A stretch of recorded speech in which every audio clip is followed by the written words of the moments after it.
अंकुश watts और अंकित सारंग की लड़ाई। हेमंत भाग, पीछे पुलिस है। रीजन ये था कि कूलर की हवा इधर नहीं हो रही, इधर हो रही है। अब उसके बाद हुआ क्या है, अमन और मैं इतने इंटरव्यूज दिया ना, हमने इतने इंटरव्यूज दिया ना, और आप मानोगे नहीं, हर जगह से रिजेक्ट हुए। सुमित कहना तुम मेरी रेफरेंस में यहाँ पे इंटरव्यू लो, वहां पे भी रिजेक्ट हो रेफरेंस पे। मुझे टेंशन है, रेफरेंस खराब करती। मैं अब कैसी है सर वहाँ? इंस्टाग्राम और फेसबुक पे जो फोटोज लगती है ना, वो फेक है। बच्चों को बाहर जाना चाहिए, चाहे वो कहीं भी हो। 12th पास उनको बाहर नहीं जाना चाहिए, क्योंकि 12th पास बच्चा, जो मेरी थिंकिंग है, वो एक डिसिप्लिन लाइफ से स्कूल से निकलता है। भेजना है ना तो बच्चे को सपोर्ट करो एटलीस्ट 1 ईयर तक, या उसकी फीस के लिए सपोर्ट करो। उसके ऊपर इतना प्रेशर मत डालो कि भाई तूने काम नहीं करना है, तूने अपनी फीसेज भी निकालनी है, वो सारी चीजें। देखो, मैं चाहता हूँ अगर आपने बच्चे को बाहर भेजना तो 10th के बाद ही हमसे गाइडेंस ले लो। नमस्ते, सत श्री अकाल। आपका बहुत बहुत स्वागत है फ्रीलांसर शो में। आपको तो पता ही है, फ्रीलांसर शो हमेशा से ऐसी शख्सियतों को बुलाता है जो अपनी फील्ड में बहुत अच्छी महारत हासिल कर चुके होते हैं। आज की इस कड़ी में, आज की इस एपिसोड में आप देखेंगे एक ऐसे यंग टैलेंटेड एंटरप्रेन्योर की पूरी जर्नी, जो उसने क्लास 10th 12th से ही शुरू कर दी थी, और आज वो इस मुकाम तक पहुंच पाया कि वो बहुत अपनी जिंदगी में बहुत सक्सेसफुल वेंचर कर रहा है। क्यों वैभव? बिल्कुल, हम देखते हैं कि आजकल जो यूथ है वो इंडिया से बाहर जाके पढ़ना चाहता है। वो चाहता है कि हाँ भाई, मैं बाहर जाऊं, मेरी एजुकेशन वहां से हो, मैं वहां जाके पैसा कमाऊं। लेकिन वहां की life that is not easy, आपको इस पॉडकास्ट में पता चलेगा। हमने आज पॉडकास्ट किया है हेमंत सर के साथ, जिनका वेंचर है फर्स्ट स्टेप श्री गंगानगर में। तो आप ये पॉडकास्ट शुरुआत से लेकर एंड तक जरूर देखना। बिल्कुल। और आपको बता दूं, द फ्रीलांसर शो को सब्सक्राइब कीजिए यूट्यूब पे द फ्रीलांसर शो के नाम से, बेल आइकन के बटन को दबा दीजिए। और हम इंस्टाग्राम पे भी हैं द फ्रीलांसर शो के नाम से ही। अगर आपको रील्स देखनी है तो आप वहां से भी देख सकते हैं। नमस्कार। तो क्या हाल चाल है हेमंत जी आपके? बहुत बढ़िया है सर, बहुत ज्यादा बढ़िया। आप बताओ सर, क्या हाल है आपके? बहुत बढ़िया।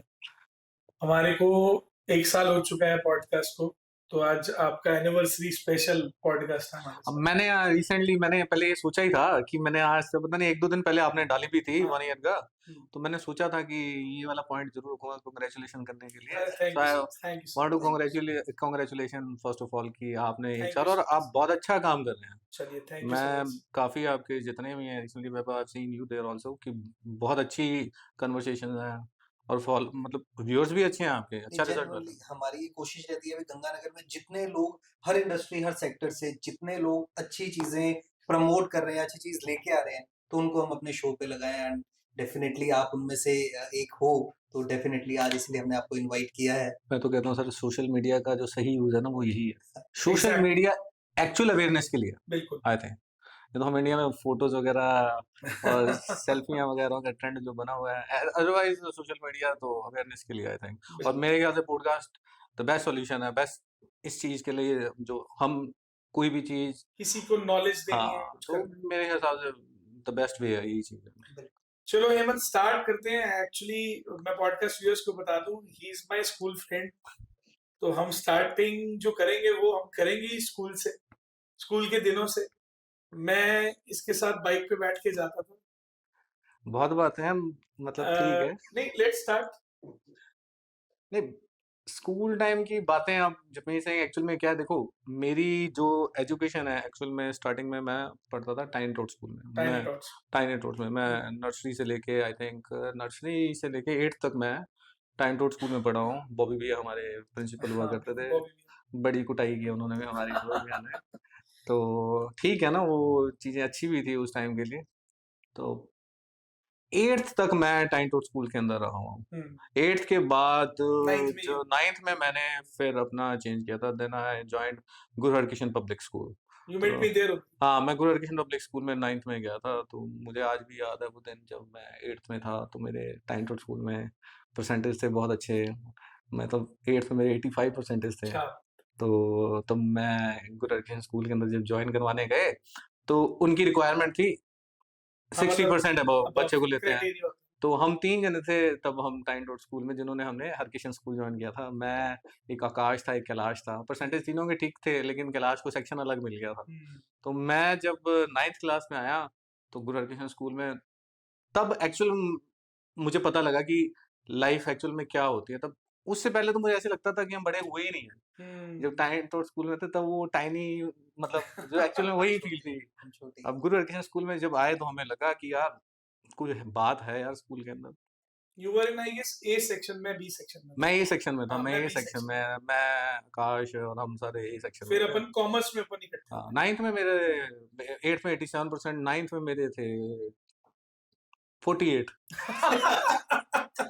With 2 supplementaries. With 2 supplement. तीसरी भी थी वो तो फिर हाथ जोड़े के फेल हो जाऊंगा नहीं तो सही बिश्नोई मैम को बिल्कुल। एसएसटी में। तो ठीक है वो भी मतलब वी वर एवरेज स्टूडेंट्स। हाँ एवरेज स्टूडेंट कह लो कुछ भी। फिर 10th में थोड़ी सी इंप्रूवमेंट हुई थी ऐसे तो। ओके। अब जैसे आप आज एक सक्सेसफुल एंटरप्रेन्योर हो, सक्सेसफुल बिजनेसमैन हो, तो स्कूल टाइमिंग में आप एक फ्रंट बेंचर थे या फिर एक बैक बेंचर थे, या यहाँ पर भी दो चीजें हैं, टाइम डॉट्स में अलग और हरिकृष्ण में अलग? देखो मैं पहले तो मैं यही कहना चाहता हूँ मैं कोई सक्सेसफुल नहीं हूँ। देखो मैं इनिशियल स्टेज है, चाहे वो लोगों की नज़रों में जो मर्जी है, मेरी तो ये भाई इनिशियल ही है। मैं सक्सेस को कभी डिफाइन नहीं कर सकता हूँ कि आई वांट से कि मैं एक सक्सेसफुल पर्सन हूँ। बहुत अच्छी बात है कि आपकी नज़रों में अगर मैं सक्सेसफुल हूँ तो ये मेरे लिए कॉम्प्लीमेंट है। बट हिम्मत होता ही है, सक्सेस को हाँ मेजर आप ऐसे ही कर सकते हैं अपने लिए। सक्सेस क्या है? हाँ ठीक है, मैं तो हाँ। सक्सेस को यही सोचता हूँ कि हर दिन ही सक्सेस है। सुबह उठो तो actually success is a journey. हाँ जी, वो कोई डेस्टिनेशन नहीं है कि आप वहां पहुंच गए, वो आपको एक कैरी आउट करना पड़ता है, दैट इज अ जर्नी। ये तो चलता रहे।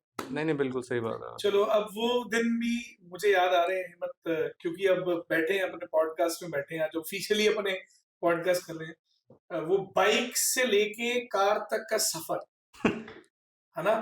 मैं तो बाइक भी नहीं होती थी। हाँ, नहीं मेरे पास भी नहीं थी। टू बी वेरी फ्रैंक, मेरे पास भी बाइक नहीं थी। मेरे को याद आता है कि मुझे 10th में बाइक नहीं लेके दी थी फादर साहब ने, तो मेरे नंबर कम थे। 11th में तेरे पास बाइक थी आई गेस, है ना? तो sir I was like taking lift from him. हमारे क्या मिडिल क्लास फैमिली में जो सबसे एक बहुत अच्छी बात कह सकते हैं कि जिसके घर में 2 भाई होंगे ना, जैसे मेरा बड़ा भाई था, तो मुझे हमेशा यूज्ड चीजें मिली हैं कि भाई अगर उसके पास साइकिल है तो ठीक है भाई वो चलाएगा। उसकी बुक्स थी तो वो मेरे पास आती थी, उसके कपड़े थे तो वो मेरे पास आते थे। तो वो एक ट्रेंड सा चला आया था। पर जब 9th क्लास में मैंने गुरु हरकिशन स्कूल में जॉइन किया था, 8th तक तो मेरे को पता ही नहीं था। मैं कभी भाई के साथ जा रहा हूँ, कभी बस में जा रहा हूँ, कभी किसी फ्रेंड के साथ जा रहा हूँ। तो 9th में जब हम स्कूल में पहुंचे तो उस टाइम मुझे याद है कि ना तब मैंने बड़ी जिद की थी, बाइक के लिए नहीं जिद की थी। तब मैंने उनको बोला था कि मेरे पास ना उस टाइम एक साइकिल आई थी वो माचो माचो माचो, वो जिसके यस। हैंडल से यूं होते थे। तो मैं एटलस की हाँ माचो। तो मैं बड़ा जिद करता था। मेरे को वो बाइक अब वो साइकिल चाहिए, मैं उस पे स्कूल जाऊंगा। तो फिर पहली बार मैंने वो साइकिल बड़ा मैंने जिद करके ली तो गालियां भी पड़ी थी। फिर तो वहाँ से मेरी जर्नी स्टार्ट हुई थी। फिर 9th में, फिर मैं 10th में जब पहुँचा तो मेरे घर वाले मैंने घर वालों को बोला इंसिस्ट किया यार मेरे को बाइक चाहिए अब स्प्लेंडर बाइक थी मेरे स्प्लेंडर। को, है ना? तो उसके पीछे भी किस्सा था। तो मेरे फादर साहब मुझे कहते हैं कि तू भाई 70-80% ले आ तो तेरे को बाइक भी दिला देंगे। मैंने कहा सीधा ही बोल दो कि नहीं दिलानी है। मैंने कहा आप ये कंडीशन मत रखो मेरे साथ यार, सही। बताओ आप बाइक दिलानी है तो मेरे को दिला दो। अब उस टाइम मैं पल्सर के लिए बड़ी डिमांड करता था। मेरे को पता था शुरू से ही कि भाई something is better than nothing. जैसे कि अगर मैं ये लाइन इससे मैच नहीं होती है कि मैं एक बड़ी चीज पल्सर मांग रहा हूँ। मैंने कुछ कहीं तो ना दे कहीं तो कुछ देंगे। देंगे ही। तो वो पल्सर तो मुझे मिलना नहीं था, मैं तो वैसे ही भूल दिया था। बाद में उन्होंने 11th क्लास में मेरे को स्प्लेंडर लेके दिया था। बट ये तो बिजनेसमैन माइंडसेट हुआ ना, पल्सर मांगूंगा, स्प्लेंडर तो मिलेगा ही ये मिलेगा। बिजनेस माइंड से पहले से ही आ गया था ना, स्कूलिंग थिंग्स। सर मेरे छोटे होते से ही आया था। मुझे मेरे किस्से बहुत हैं उस टाइम के। मुझे मैं एक्चुअल में क्या किसी सिंहपुर से बिलोंग करता हूँ। ओके। तो हम पहले किसी सिंहपुर रहा करते थे। तो हम मेरे ख्याल से 97 में हमने यहाँ पे घर परचेज किया था। तो मैं अपनी फैमिली के साथ यहाँ पे शिफ्ट हुआ था। तो मेरे जो दादा दादी जी थे तो वो वहीं पे रहते थे, मेरे चाचा जी रहते थे। तो दादा दादी जी यहाँ पे 2002 में आए थे, मेरे चाचा जी के साथ रहते थे। तो मेरे दादाजी ना बड़े स्ट्रिक्ट हैं, मतलब बहुत स्ट्रिक्ट हैं आज भी। रिजिड हाँ रिजिड। रिजिड कह सकते हैं बट मतलब वो रिजिड में नहीं मतलब वो डिसिप्लिन पर्सन है। मतलब अगर उन्होंने कहते हैं ना कि एक इंसान ने अगर अपने हाथों से बहुत कुछ बनाया हुआ है तो वो उसकी अहमियत जानता है। तो he is the kind of that person. तो तो मैं मेरे दादाजी चाचा जी के साथ थे पी ब्लॉक डिग्री पे, तो उस टाइम मेरे ख्याल है 2002 या 3 की बात है, मतलब छोटे से होते थे तक 2000 की बात है, मुझे एग्जैक्टली ये नहीं पता। तो मैं तब से ना, तो मेरे को एक दिन याद है, मेरे दादाजी मुझे कहते कि उन्होंने केसर सिंहपुर जाना था, तो वो वो बड़े ना स्ट्रिक्ट थे चीज़ों के, कहते कि ना बबलू, तू, मेरा निकनेम बबलू है, तो मुझे कहते बबलू तू ਉੱਥੇ ਜਾ, पंजाबी में कहते ਉੱਥੇ ਤੈਨੂੰ रिक्शा मिलूगा, तो रिक्शे वाले ने कहीं बस स्टैंड जाना है, तो मेरे को पूरी चीज़ समझा के भेजते थे कि वो 5 रुपए लगूगा। अब फुल मई का महीना 5 रुपए, अच्छा, 2000 ₹5 पर 5 पकड़ रुपए लेगा कि भाई पी ब्लॉक से बस स्टैंड जाने के 5 ठीक रुपए लेगा। ठीक है। अब 5 रुपए दोपहर में, अब मना तो कर ही सकता हूँ, दोपहर फुल गर्मी मई जून के अंदर, अब मैं पी ब्लॉक डिग्गी पे पैदल, रिक्शे वाले वो छतरियां से लगा के बैठे हैं, मैं कहा बस स्टैंड जाना है, एक दो वो कोई 8 रुपए गए, कोई 7 रुपए गए। अब मेरे को पता था अगर मैं ले गया तो भाई साहब उन्होंने देने नहीं है और मेरे को वापस से रिक्शा वाले को ही भेज देंगे। तो मेरी जेब में एक जने ने 7 रुपए थे, तो मेरी जेब में 2 रुपए पड़े थे, मैंने उसको 2 रुपए दिए। मैं कहा यार तू 2 रुपए रख, करे 5 रुपए ही गई। मैं कहा तू दादाजी को 5 रुपए बोलना मत। Good, very good. मैं कहा यार ऐसे तो मैं घूमता ही रहूंगा रिक्शे के चक्कर में, तुम वहां पे बोल देना यार 5 रुपए लिया। तो फिर वैसे ही जैसे ही घर पे पहुंचा, तो मेरे को कहते हैं कितने रुपए, मैं कहा 5 रुपए पूछ लो रिक्शा वाले, तो हाँ जी बाबू जी 5 रुपए दे देना। तो बहुत ऐसी जर्नी है, तो गुड, चीजें गुड, गुड। बहुत ऐसी रही हैं, चलिए, क्या नाम है। स्कूलिंग के बाद हेमंत, क्योंकि अपन अलग-अलग, जैसे मैं बीकॉम एमबीए की तरफ चला गया। What you did actually after 12th, क्योंकि अपन थोड़ा सा साइड पार्ट हो गए थे उस टाइम। यार उस टाइम जो मुझे आज भी याद है कि ठीक है, मैं मुझे उस टाइम ना मेरे फादर साहब का, हमारा बिजनेस था केसी सिंहपुर के अंदर। ओके, तो क्या मेरे बिजनेस था? मेरे फादर साहब जो थे ग्रेन मर्चेंट एंड कमीशन जमा आड़त का काम था। आड़त का काम। Before that we were in textile, कि ओके, हमारा हम टेक्सटाइल से स्टार्ट हुए थे। ठीक तो है। मुझे याद है कि हमारा जो हमारी हम क्योंकि मेरे चाचा जी बॉम्बे रहते थे, ओके, तो एक तो बॉम्बे से हमारा सारा काम स्टार्ट हुआ था टेक्सटाइल का, तो हमारी वहाँ पे मिल होती थी। आई रिमेम्बर बाजवाला सिल्क मिल्स के नाम से थी वहाँ पे मिल, तो बहुत पुरानी बातें हैं वो तो। आई थिंक जब जेसीटी मिल ये हाँ हाँ चीज़ें बंद हुई हाँ, थी, तब यस यस धागा यस। वगैरह बहुत सस्ता हुआ था, हमारे पास भी स्टॉक बहुत ज़्यादा था। तो हमारा उस टाइम बॉम्बे में हमारी मिल होती थी, तो हेड ऑफिस उसका कानपुर में होता था, तो मेरे ताया जी कानपुर में भी रहते थे। ठीक है। हाँ, दैट्स वाई मैं, मेरी जो मदर है वो लखनऊ से है, तो ओके। मेरे पापा कानपुर वाला ऑफिस संभालते थे। तो हम्म। वहीं पे 1983 में तो रिश्ता जो हुआ था पापा का, वो बिकॉज़ ऑफ दैट कि दैट, कानपुर और लखनऊ से है मेरी मदर। तो हमारा उस टाइम वहाँ पे काम होता था, और गंगानगर में हमारी प्रताप मार्केट के अंदर दुकान होती थी तरुण टेक्सटाइल के नाम से। तरुण तरुण मेरे रियल ब्रदर ब्रदर का का नाम। नाम है। तो हमारा ये सारा सिस्टम इस तरह से हुआ करता था। तो जब ये सारी चीज़ें टेक्सटाइल में बड़ा लॉस हुआ, तो हमने ये बिज़नेस को वाइंड अप मतलब कर वाइंड दिया। अप कर दिया था। देन मेरे फादर साहब आड़त के काम में आए थे, हम केसी सिंहपुर से बिलॉन्ग करते थे। एग्रीकल्चरिस्ट ही थे, हमारे एग्रीकल्चर लैंड आज भी वहीं पे ही है। अच्छा। हाँ, तो मेरे दादाजी ने काफ़ी एग्रीकल्चर लैंड बनाई थी उस टाइम में। मतलब जब पहले क्या होता था कि सारे एक साथ होते थे, तो हम्म। बहुत ज़्यादा, जब वो अलग-अलग होते गए डिवाइडेशन वो में, फिर तो वो वो पार्टीशन चीज़ें होता गया। कम होती गई। तो उस टाइम हमने ग्रेन मर्चेंट एंड कमीशन आड़त का काम था, तो मेरे को ना बड़ा सा ऑकवर्ड सा लगता था कि आड़त का काम ये रिया। तो जैसे मैं टाइनी टोट स्कूल में पढ़ता था, तो मेरे से पूछते थे कि what is your father occupation, तो मैं उनको अब क्या बोलूं यार, आड़त का काम है। तो मैं उनको इंग्लिश में बोलता grain merchant and commission agent, तो वो अब अपने आप समझ जाते थे।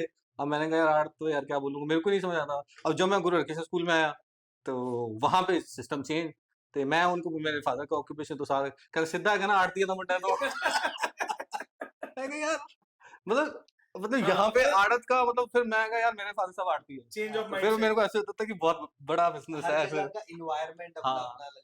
तो मुझे याद है कि उस टाइम सन 2001 में हमें काफी लॉस हुआ था उसके अंदर। तो मेरी वहां पे लॉस इतना था कि मतलब जितना मेरे फादर साहब ने इन्वेस्ट किया था उससे वो सारा।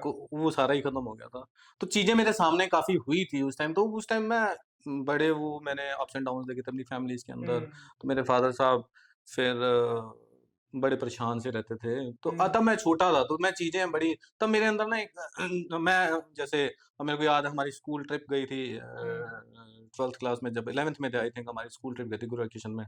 तो तब स्कूल वाले 2500 रुपए की डिमांड कर रहे थे। तब एग्जैक्टली। मेरे को तब भी याद है कि 2500 रुपए मेरे लिए टफ था, टफ इन द सेंस क्योंकि मैं अपने पेरेंट्स के ऊपर बर्डन नहीं देना चाहता था कि यार वो पहले ही, अब मैं मांगूंगा ज्यादा जोर लगाऊंगा दे तो देंगे मुझे, पर मैं अंदर से ऐसा था यार छोड़ना। तब जब हरकृष्ण स्कूल में आया, तो मेरे काफी ऐसे फ्रेंड है, फ्रेंड कहा तो क्या कहा सर, वो मतलब मतलब भाई भाई भी, मतलब वो सगेयों से भी ऊपर है। सही। तो आज भी मैं उस टाइम की बात करूँ, आज भी मेरे साथ ही हैं। आज भी आपके साथ आज भी मेरे साथ है। मैं उनका आगे आपको पूरा वर्णन ये करूंगा पूरा उनका। एक्सप्लेन कर देगा, आई नो दैट। तो तब जो मेरा फ्रेंड भाई जो भी कह लो, तो उसने कहा कि अब तू नहीं जाएगा। मैं कहा यार चीज है, कहना दे दे तेरे पैसे। मैं कहा चलो फिर। तो तब से वो चीजें चलती आई। तो मुझे स्कूल के तो बहुत किस्से हैं। मैं स्कूल में बहुत, मतलब हम लेट लतीफ़ ही होते थे स्कूल के अंदर, और हमने हम बहुत कोई मार खाई है फ्रंट बताओ। बेंचर नहीं थे, हम बैक बेंचर थे भाई साहब। मैं तो लास्ट में सीट मिल जाए वो भी बड़ी बात है मेरे लिए। तो मुझे बड़े ऐसी चीजें हैं कि मैं स्कूल में हमेशा लेट पहुंचना, और मुझे याद है हमेशा लेट जाऊंगा। जपमीत के साथ तो मैं बहुत बार गया हूँ। 11th-12th के मेरे किस्से जो है ना, मुझे याद है कि मैं हमेशा लेट जाऊंगा। और एक इंसान, उसने अपने घर से पैदल जाना है गुरु हरकृष्ण स्कूल 3 पुली तक, उसका घर है पी ब्लॉक डिग्गी में, हम्म, और मैं लेट हूँ भाई साहब। 7:45 हमारी असेंबली है, वो 7:45 पैदल जाना है उसने, और तब भी वो 7:45 निकलेगा। उसको पता है रास्ते में हेमंत मुझे मिल जाएगा। वो घर से यही चीज सोच के चलता था कि मेरे को हेमंत रास्ते में मिलेगा ही मिलेगा, और मेरे को पिक करेगा और हम स्कूल जाएंगे।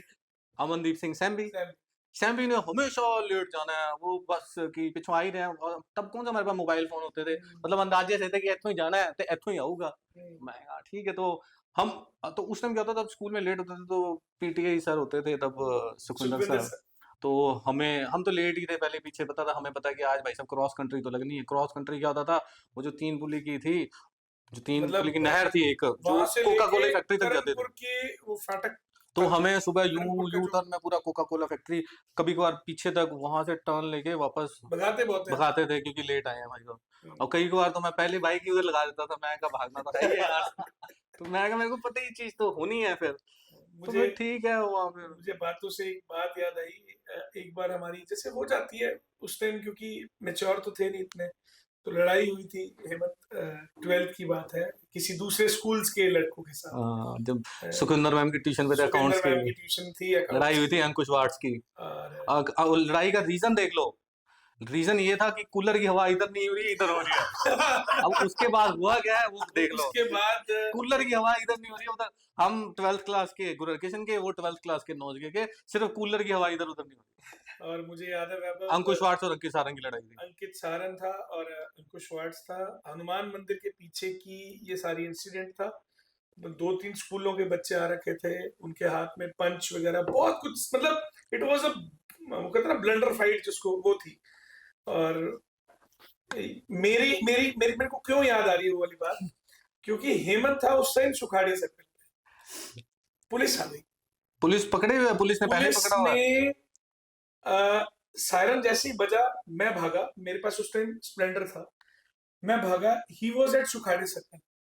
मैंने उसको कहा, मैं कहा हेमंत भाग, पीछे पुलिस है। और मैं पीछे, वो ओबीसी बैंक है वहां पे, अब पंजाब नेशनल बैंक बन गया, उसके एटीएम के अंदर घुसा हुआ हूँ। मैं आधा घंटा नहीं निकला वहां से। और मैं अपने घर पे पौड़ियों में जाके देख रहा हूँ कि अभी मेरे घर ना पुलिस आ जाए। मैं आधा घंटा तक वहां से निकला। मैंने कहा पता नहीं क्या होगा क्या होगा। जब निकले ऐसी ऐसी गलियों में जाके घर पे पहुंचे, तब पता लगा कि भाई 3-4 जने जो हमारे थे हमारे हमारे साथी जेल में थे। जेल बड़े में। यार खूंखार किस्म के मतलब फिर आज बात बड़े थी ही नहीं कोई, और बात बात थी कुछ नहीं ही थी, नहीं। कूलर की हवा की बात के पीछे स्कूल्स के बच्चों की लड़ाई हो रही एक्चुअल है। में क्या था कि तब हम ग्रुप्स में खड़े हो जाते थे। वो ग्रुप्स में खड़े हो जाते तो पुलिस वाले क्या था कि उनको पता ही था कि कोई ना कोई बात है, तो बात सिर्फ इतनी थी। तो वो चीजें थी उस टाइम में। ठीक है, बहुत एंजॉय भी किया चलो स्कूल अब में। जैसे आपका चाइल्डहुड ऐसा निकला, बेसिकली लगभग एवरेज स्टूडेंट्स का या बैक बेंचर्स कह लूं मैं भी, सबका लगभग बचपन ऐसा ही जाता है। तो कोई ऐसा टीचर आपको याद हो जिसने कहा हो भी हेमंत जिंदगी में कुछ तू तो नहीं करता, तेरे तो नंबर नहीं आते, ऐसा कुछ? मेरे को आज एक्चुअल में उनको क्या कहोगे बता दो। मिलते हैं मुझे हर संडे को, अच्छा। मैक्सिमम संडे को मिलते हैं। मतलब मेरे वो क्या स्कूल में नहीं थे, पाठक सर, दीपक पाठक सर, उनके पास मैं ट्यूशन जाता था मैथ्स की। तो मेरे को आज भी याद है, मैं 10th के बाद तो मैं कॉमर्स में था, मैंने कहा मैथ्स तो लेनी ही नहीं है, पर 10th में पास हो जाऊँ। तो मैं पाठक सर के पास जाता था। तो पाठक सर को मैं कहता सर 33 नंबर चाहिए बस, मेरे को पास करा दो आप। मैं 11th में, मेरे को मैथ्स तो रखनी है, मैं कॉमर्स के साथ फिजिकल रखूंगा, मैथ्स नहीं पाठक रखता मैं। सर पाठक सर जब हम ट्यूशन जाते थे, पाठक सर ने इतना पीटा है ना, इतना पीटा है, मतलब मैं डंडे मार मार के ना, हमारे डंडे वो टूटे हाथ थे। ऐसे मरोड़ देते थे। और फिर वो पाठक सर ने पास तो करा दिया था मैथ्स में।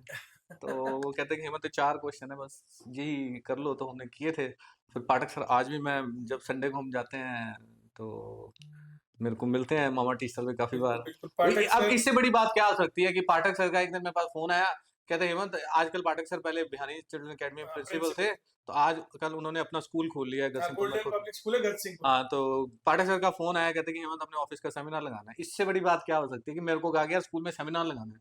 तो मैंने उनको ये बात बोली, मैंने कहा कोई बात नहीं सर लगा देंगे, लेकिन सेमिनार अपने ना मतलब जब 11th 12th के एग्जाम्स आने वाले होंगे तब अपने लगाएंगे, और मैं कहा स्कूल के अंदर लगाएंगे और पूरी एडवर्टाइजमेंट करके लगाएंगे। क्या तो बात। पाठक सर ने अगर मेरे को फोन किया तो किसी रीजन के कारण ही किया, और बात उसी तरीके से करते हैं जैसे पहले करते थे। मैंने पॉडकास्ट के स्टार्टिंग में बोला था भी आप एक सक्सेसफुल बिजनेसमैन, और यही होती है यही बात। सक्सेस है। यही एक रास्ता होता है। चलिए, ये स्कूलिंग का चलो। मतलब ये मजेदार चीजें हैं। मैं स्कूलिंग से भी तुम्हें आगे ले चलता हूँ अब हेमंत। हाँ। You went to Australia. Australia तो मैं ऑस्ट्रेलिया जो वो कैसे गए पहले तो वो बताओ। ऑस्ट्रेलिया द बेसिक, देखो मैं आपको एक चीज बताता हूँ, the basic reason for going Australia की जो मैं कह सकता हूँ that was Guru Harkishan public school. अगर मैं टाइनी टोड स्कूल में होता तो मैं कभी ऑस्ट्रेलिया नहीं जाता, क्योंकि गुरु हरकिशन पब्लिक स्कूल में जब मैं आया तो मुझे पता था कि 11th 12th के बाद जब टीचर्स पूछते हैं, सारे पूछते हैं, वो कहते हैं कि ऑस्ट्रेलिया जाना है, कनाडा जाना है, ऑस्ट्रेलिया जाना है, कनाडा जाना है। तो वो बड़ी ऐसी चीजें थी, लेकिन अब उस टाइम क्या था कि 2006 में मेरी 12th हुई थी। तो 2006 में मैंने बताया था कि मेरे पेरेंट्स का बिजनेस कुछ ज्यादा ही ऐसा हो गया था कि मैं ऑस्ट्रेलिया की तो जर्नी के लिए डिस्कस ही नहीं कर सकता था, मेरे को याद है मेरे को। तो मैंने क्या किया था उस टाइम, मेरा फ्रेंड था जो 11th में we were very close to, मतलब वो 9th 10th में सेक्शन रखता, संदीप संधू बीजेड से मतलब बिल्कुल संदीप सर। संदीप और मैं 11th में कॉमर्स में सेक्शन में हम इकट्ठे आए थे। तो संदीप ने जितना सपोर्ट मुझे जिंदगी में किया, नॉट माय पेरेंट्स तो देखो ऑलवेज वो तो होते सपोर्ट ही देयर किड्स, मतलब वो जो उसने मेरे को सपोर्ट किया ना टिल डेट आज तक, मैं मतलब ये नहीं कहता हूँ कि ये सच है जो बात है, सपोर्ट इन द सेंस जरूरी नहीं है कि सपोर्ट एक फाइनेंशियली होता है। सपोर्ट जो होता है ना इमोशनली सर भी कि होता ये है कि उसको बिलीव है कि हेमंत तू कर लेगा, है। और मैं हूँ, मतलब मैं हूँ, कहते हैं यार आप बैठे हैं ना यार कर लेंगे, कोई दिक्कत वाली गल नहीं, मतलब एक इस तरह का जो दोस्त भाई सब कुछ। तो 11th में मैं कॉमर्स में वेरी क्लोज, मतलब मैं 11th में ये होता था कि मैं संदीप के घर ज्यादा रहता था, अपने घर पे कम रहता था मैं। तो मैं तब की बातें हैं कि तो 2006 में जब 12th हुई तो संदीप तब चंडीगढ़ चला गया आइल्स करने। तो 12th के बाद उसका प्लान पहले क्लियर था, विजन क्लियर था कि मैं कनाडा जाऊंगा या ऑस्ट्रेलिया जाऊंगा। तो वो अपना आइल्स करने के लिए तब वहाँ पे इंस्टीट्यूट होता था अपने, आज गंगानगर में खुला था, बंद हो गया, ग्रे मैटर्स में संदीप ने 2006 में ज्वाइनिंग कर ली। अब मैं उस टाइम मैं बोल नहीं सकता था कि मेरे को आइल्स करनी है, तो मेरा फ्रेंड था अमनदीप सिंह सैम्बी, वो भी मेरी कैटेगरी का था, कैटेगरी इन द सेंस कि उसकी फाइनेंशियल घर की बड़ी कंडीशन उस टाइम खराब हो गई थी। वो नहीं, I पहले know, बहुत अच्छी थी I फैमिली, know, उसके I फादर know, का बिजनेस बहुत personally अच्छा है, जानता तो हूँ मैं उसको। उनके भी थोड़े से उनके भी फाइनेंशियल ऊपर इश्यूज नीचे हो गया ऊपर था, नीचे थे। सही है, they are very तो well settled। मुझे याद है कि 2006 में 12th खत्म हुई तो मैंने बीकॉम फर्स्ट ईयर में यहाँ पे एडमिशन ले लिया। तो कहाँ पे एडमिशन एसडी में? एचडी में लिया था, तो यहाँ पे कॉलेज जाना इतना नेसेसरी नहीं होता था, तो प्राइवेट में नहीं लिया था, रेगुलर में लिया था। तो मैं और सैम्बी बैठे थे, सैम्बी को मैं बोलता था अमन को, मैं कहा हमने यार आप ऐ करते हैं हमने थे गंगानगर तक की करना है। तो उसने उदयपुर, उसने अपनी इंजीनियरिंग के एंट्रेंस वगैरह था, तो उसके पास भी टाइम था अभी। तो मैं कहा दिल्ली चलते हैं, तो अमन और मैं कहते हैं यार आप कोई जॉब करते हैं। तो मैं और अमन हम दिल्ली चले गए। तो हमने दिल्ली में क्या हुआ था, तो दिल्ली हम पहुंचे तो मेरे एक दूर के मामा जी थे तब। तो हमने, पापा ने उनको फ़ोन किया था, तो हमने क्या किया कि हम साउथ एक्स, हमने नाम सुना था, तो हमने कहा साउथ एक्स रहेंगे हम, साउथ एक्स में कोई पीजी वीजी ढूंढते थे, ऐसे ही हम दोनों चले गए। और अमन और मैं इतने इंटरव्यूज दिया ना, हमने इतने इंटरव्यूज दिया ना, कोई मर्जी वैकेंसी हो कॉल सेंटर की, इनबाउंड की, आउटबाउंड की, हमने पहुंच जाना इंटरव्यू देने, और आप मानोगे नहीं हर जगह से रिजेक्ट हुए, हर जगह से रिजेक्ट हुए दोनों। लास्ट में क्या हुआ कि यार मैं कहा यार सब यार यार रिजेक्शन आ गया। जनकपुरी में एक इंटरव्यू था, तो हम ना बिल्डिंग के नीचे बैठते थे, टॉप फ्लोर में, पता नहीं कौन सी, मैं कह रहा छाड़ यार बेइज्जती कितनी करावांगे क्या था।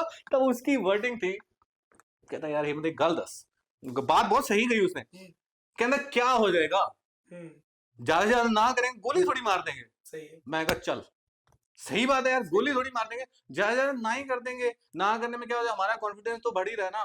फिर हम वही बात हुई, गोली तो नहीं मारी पर ना कर दी, नीचे आ गया हूँ। हम फिर हमारा एक दोस्त था, मुझे याद है, सुमित नारंग। हाँ, तो सुमित नारंग हमारे साथ था। सुमित नारंग उस टाइम ना भद्रपुर बॉर्डर था वहां पे फरीदाबाद के पास, तो उससे पहले सरिता विहार आती है, सरिता विहार में एक कॉल सेंटर था, इनबाउंड सिटी बैंक का कॉल सेंटर था, तो क्रेडिट कार्ड सेल करते थे, इनबाउंड प्रोसेस था, आई डोंट नो इनबाउंड था कि आउटबाउंड था, नहीं आउटबाउंड था कि कॉल करना पड़ता था मेरे ख्याल से, तो वो था। तो सुमित को बात हुई, सुमित कहना तुम मेरी रेफरेंस में यहाँ पे इंटरव्यू दो, तो हम साउथ एक्स में थे, तो हमने कहा ठीक है। हम मानोगे नहीं, वहां पे भी इंटरव्यू दे के आए, वहां पे भी रिजेक्ट हो गया रेफरेंस पे। मुझे टेंशन है, रेफरेंस खराब कर दी। मैं फिर हमने कहा हमने कहा, यार सुमित यार थोड़ा तक है, फिर सुमित ने वहाँ पे थोड़ा सा कहा, सुमित पुराना काम कर रहा था, फिर हमें वहाँ पे जॉब मिल गई। अब जॉब मिल गई, हमारे पास सैलरी हमारी 6,000, अरे 6,000 मेरी और 6,000 हमारा, तो टोटल 12,000। हमारे लिए तो दोनों की एक ही चीज है। तो हम रहते साउथ एक्स में, अब रहना भाई साहब शाही रहना है। सैमी कहता आपको कोई बढ़िया पीजी लेने, अब पीजी ढूंढा हमने साउथ एक्स वन में, तो साउथ एक्स वन में भाई साहब पीजी, यार उस पीजी में एसी वाला कमरा भी, कहता आप एसी वाला कमरा, मैं एसी वाला कमरा 4,000 रुपए, कहना की 12,000 रुपए है ही अपने को ले, और वो पीजी था 4,000 रुपए कमरे में, हमें खाना पीना सब बीच में था, 4,000 उस टाइम में। तो हमने एसी वाला रूम ले लिया। हम पहले नीचे रहते थे, बाद में एसी वाले रूम में रह गए। तो हम वहाँ पे रहते, मुझे याद है 6 हम सुबह 460 नंबर बस होती साउथ एक्स वन से, सुबह स्टार्ट होती मिंटो रोड बस, तो वो हमें सरिता विहार छोड़ती थी, पौने घंटे का रास्ता था, तो 10 बजे हमें पहुंचना था, तो हम 6 बजे तक जॉब करते थे। मेरे ख्याल 2-3 महीने जॉब की, तो एक किस्सा था बहुत जबरदस्त वहाँ का। तो हमें तो सैलरी 6-6 हज़ार में मिलती थी। तब हम क्या होता है, जब शाम को आ जाते थे, किस्सा भी आपको बताऊंगा, तो हम ना उसकी रूफ टॉप पे बैठ जाते थे। तब बताता हूँ मैं आपको, ये बहुत सच्चाई है ये। तो मैं और सैम भी रूफ टॉप पे बैठे होते थे, तो हम रूफ टॉप पे ना साउथ एक्स पे, तो एयरपोर्ट उस साइड ही है पास में, तो जितनी फ्लाइट जाती थी ना ऊपर से जाती थी, तो हम रात को ऊपर देखते थे। मैं कहा सैम भी यार एक दिन जहाज जरूर बैठा है, ये मेरी वर्डिंग थी, कहना यार बैठांगे आप, हाँ मैं कहा बैठा है आप, 2006 की बात है, सच्चाई है ये।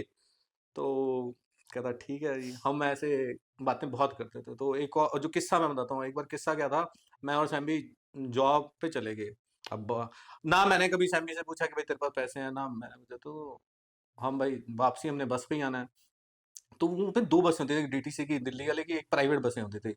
तो हमने कहा यार चलो चलते हैं। अब अंदर जब टिकट लेनी है, ना मेरी जेब में पैसे, ना सैमी की, हम चढ़ गए बस के अंदर।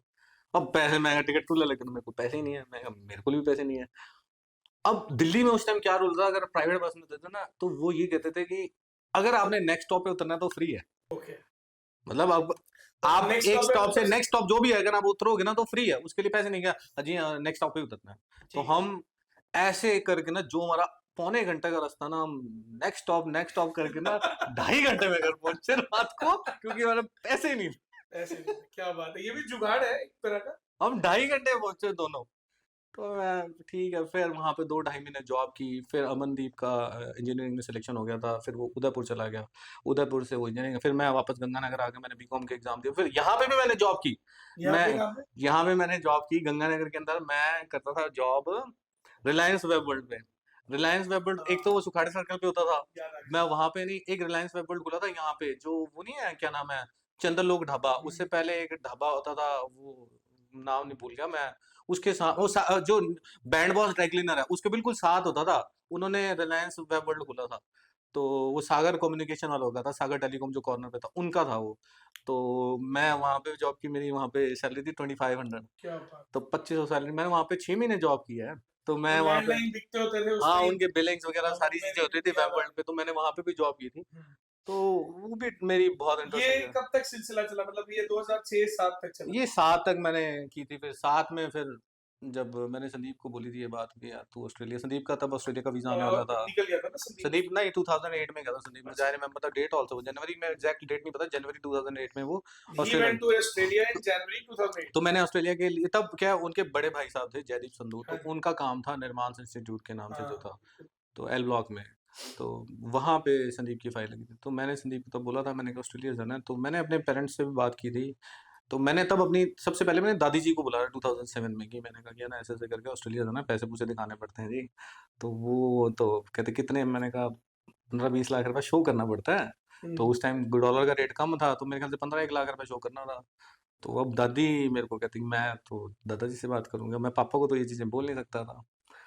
तो जब मैंने ये बात की, और मैं दादी जी के बड़ा क्लोज था उस टाइम में, तो दादी जी, अनफॉर्चुनेटली मुझे याद है कि 2007 में ही उनकी डेथ हो गई। 2007 में उनकी डेथ होगी, जब मैंने उनसे बात ये डिस्कस की थी।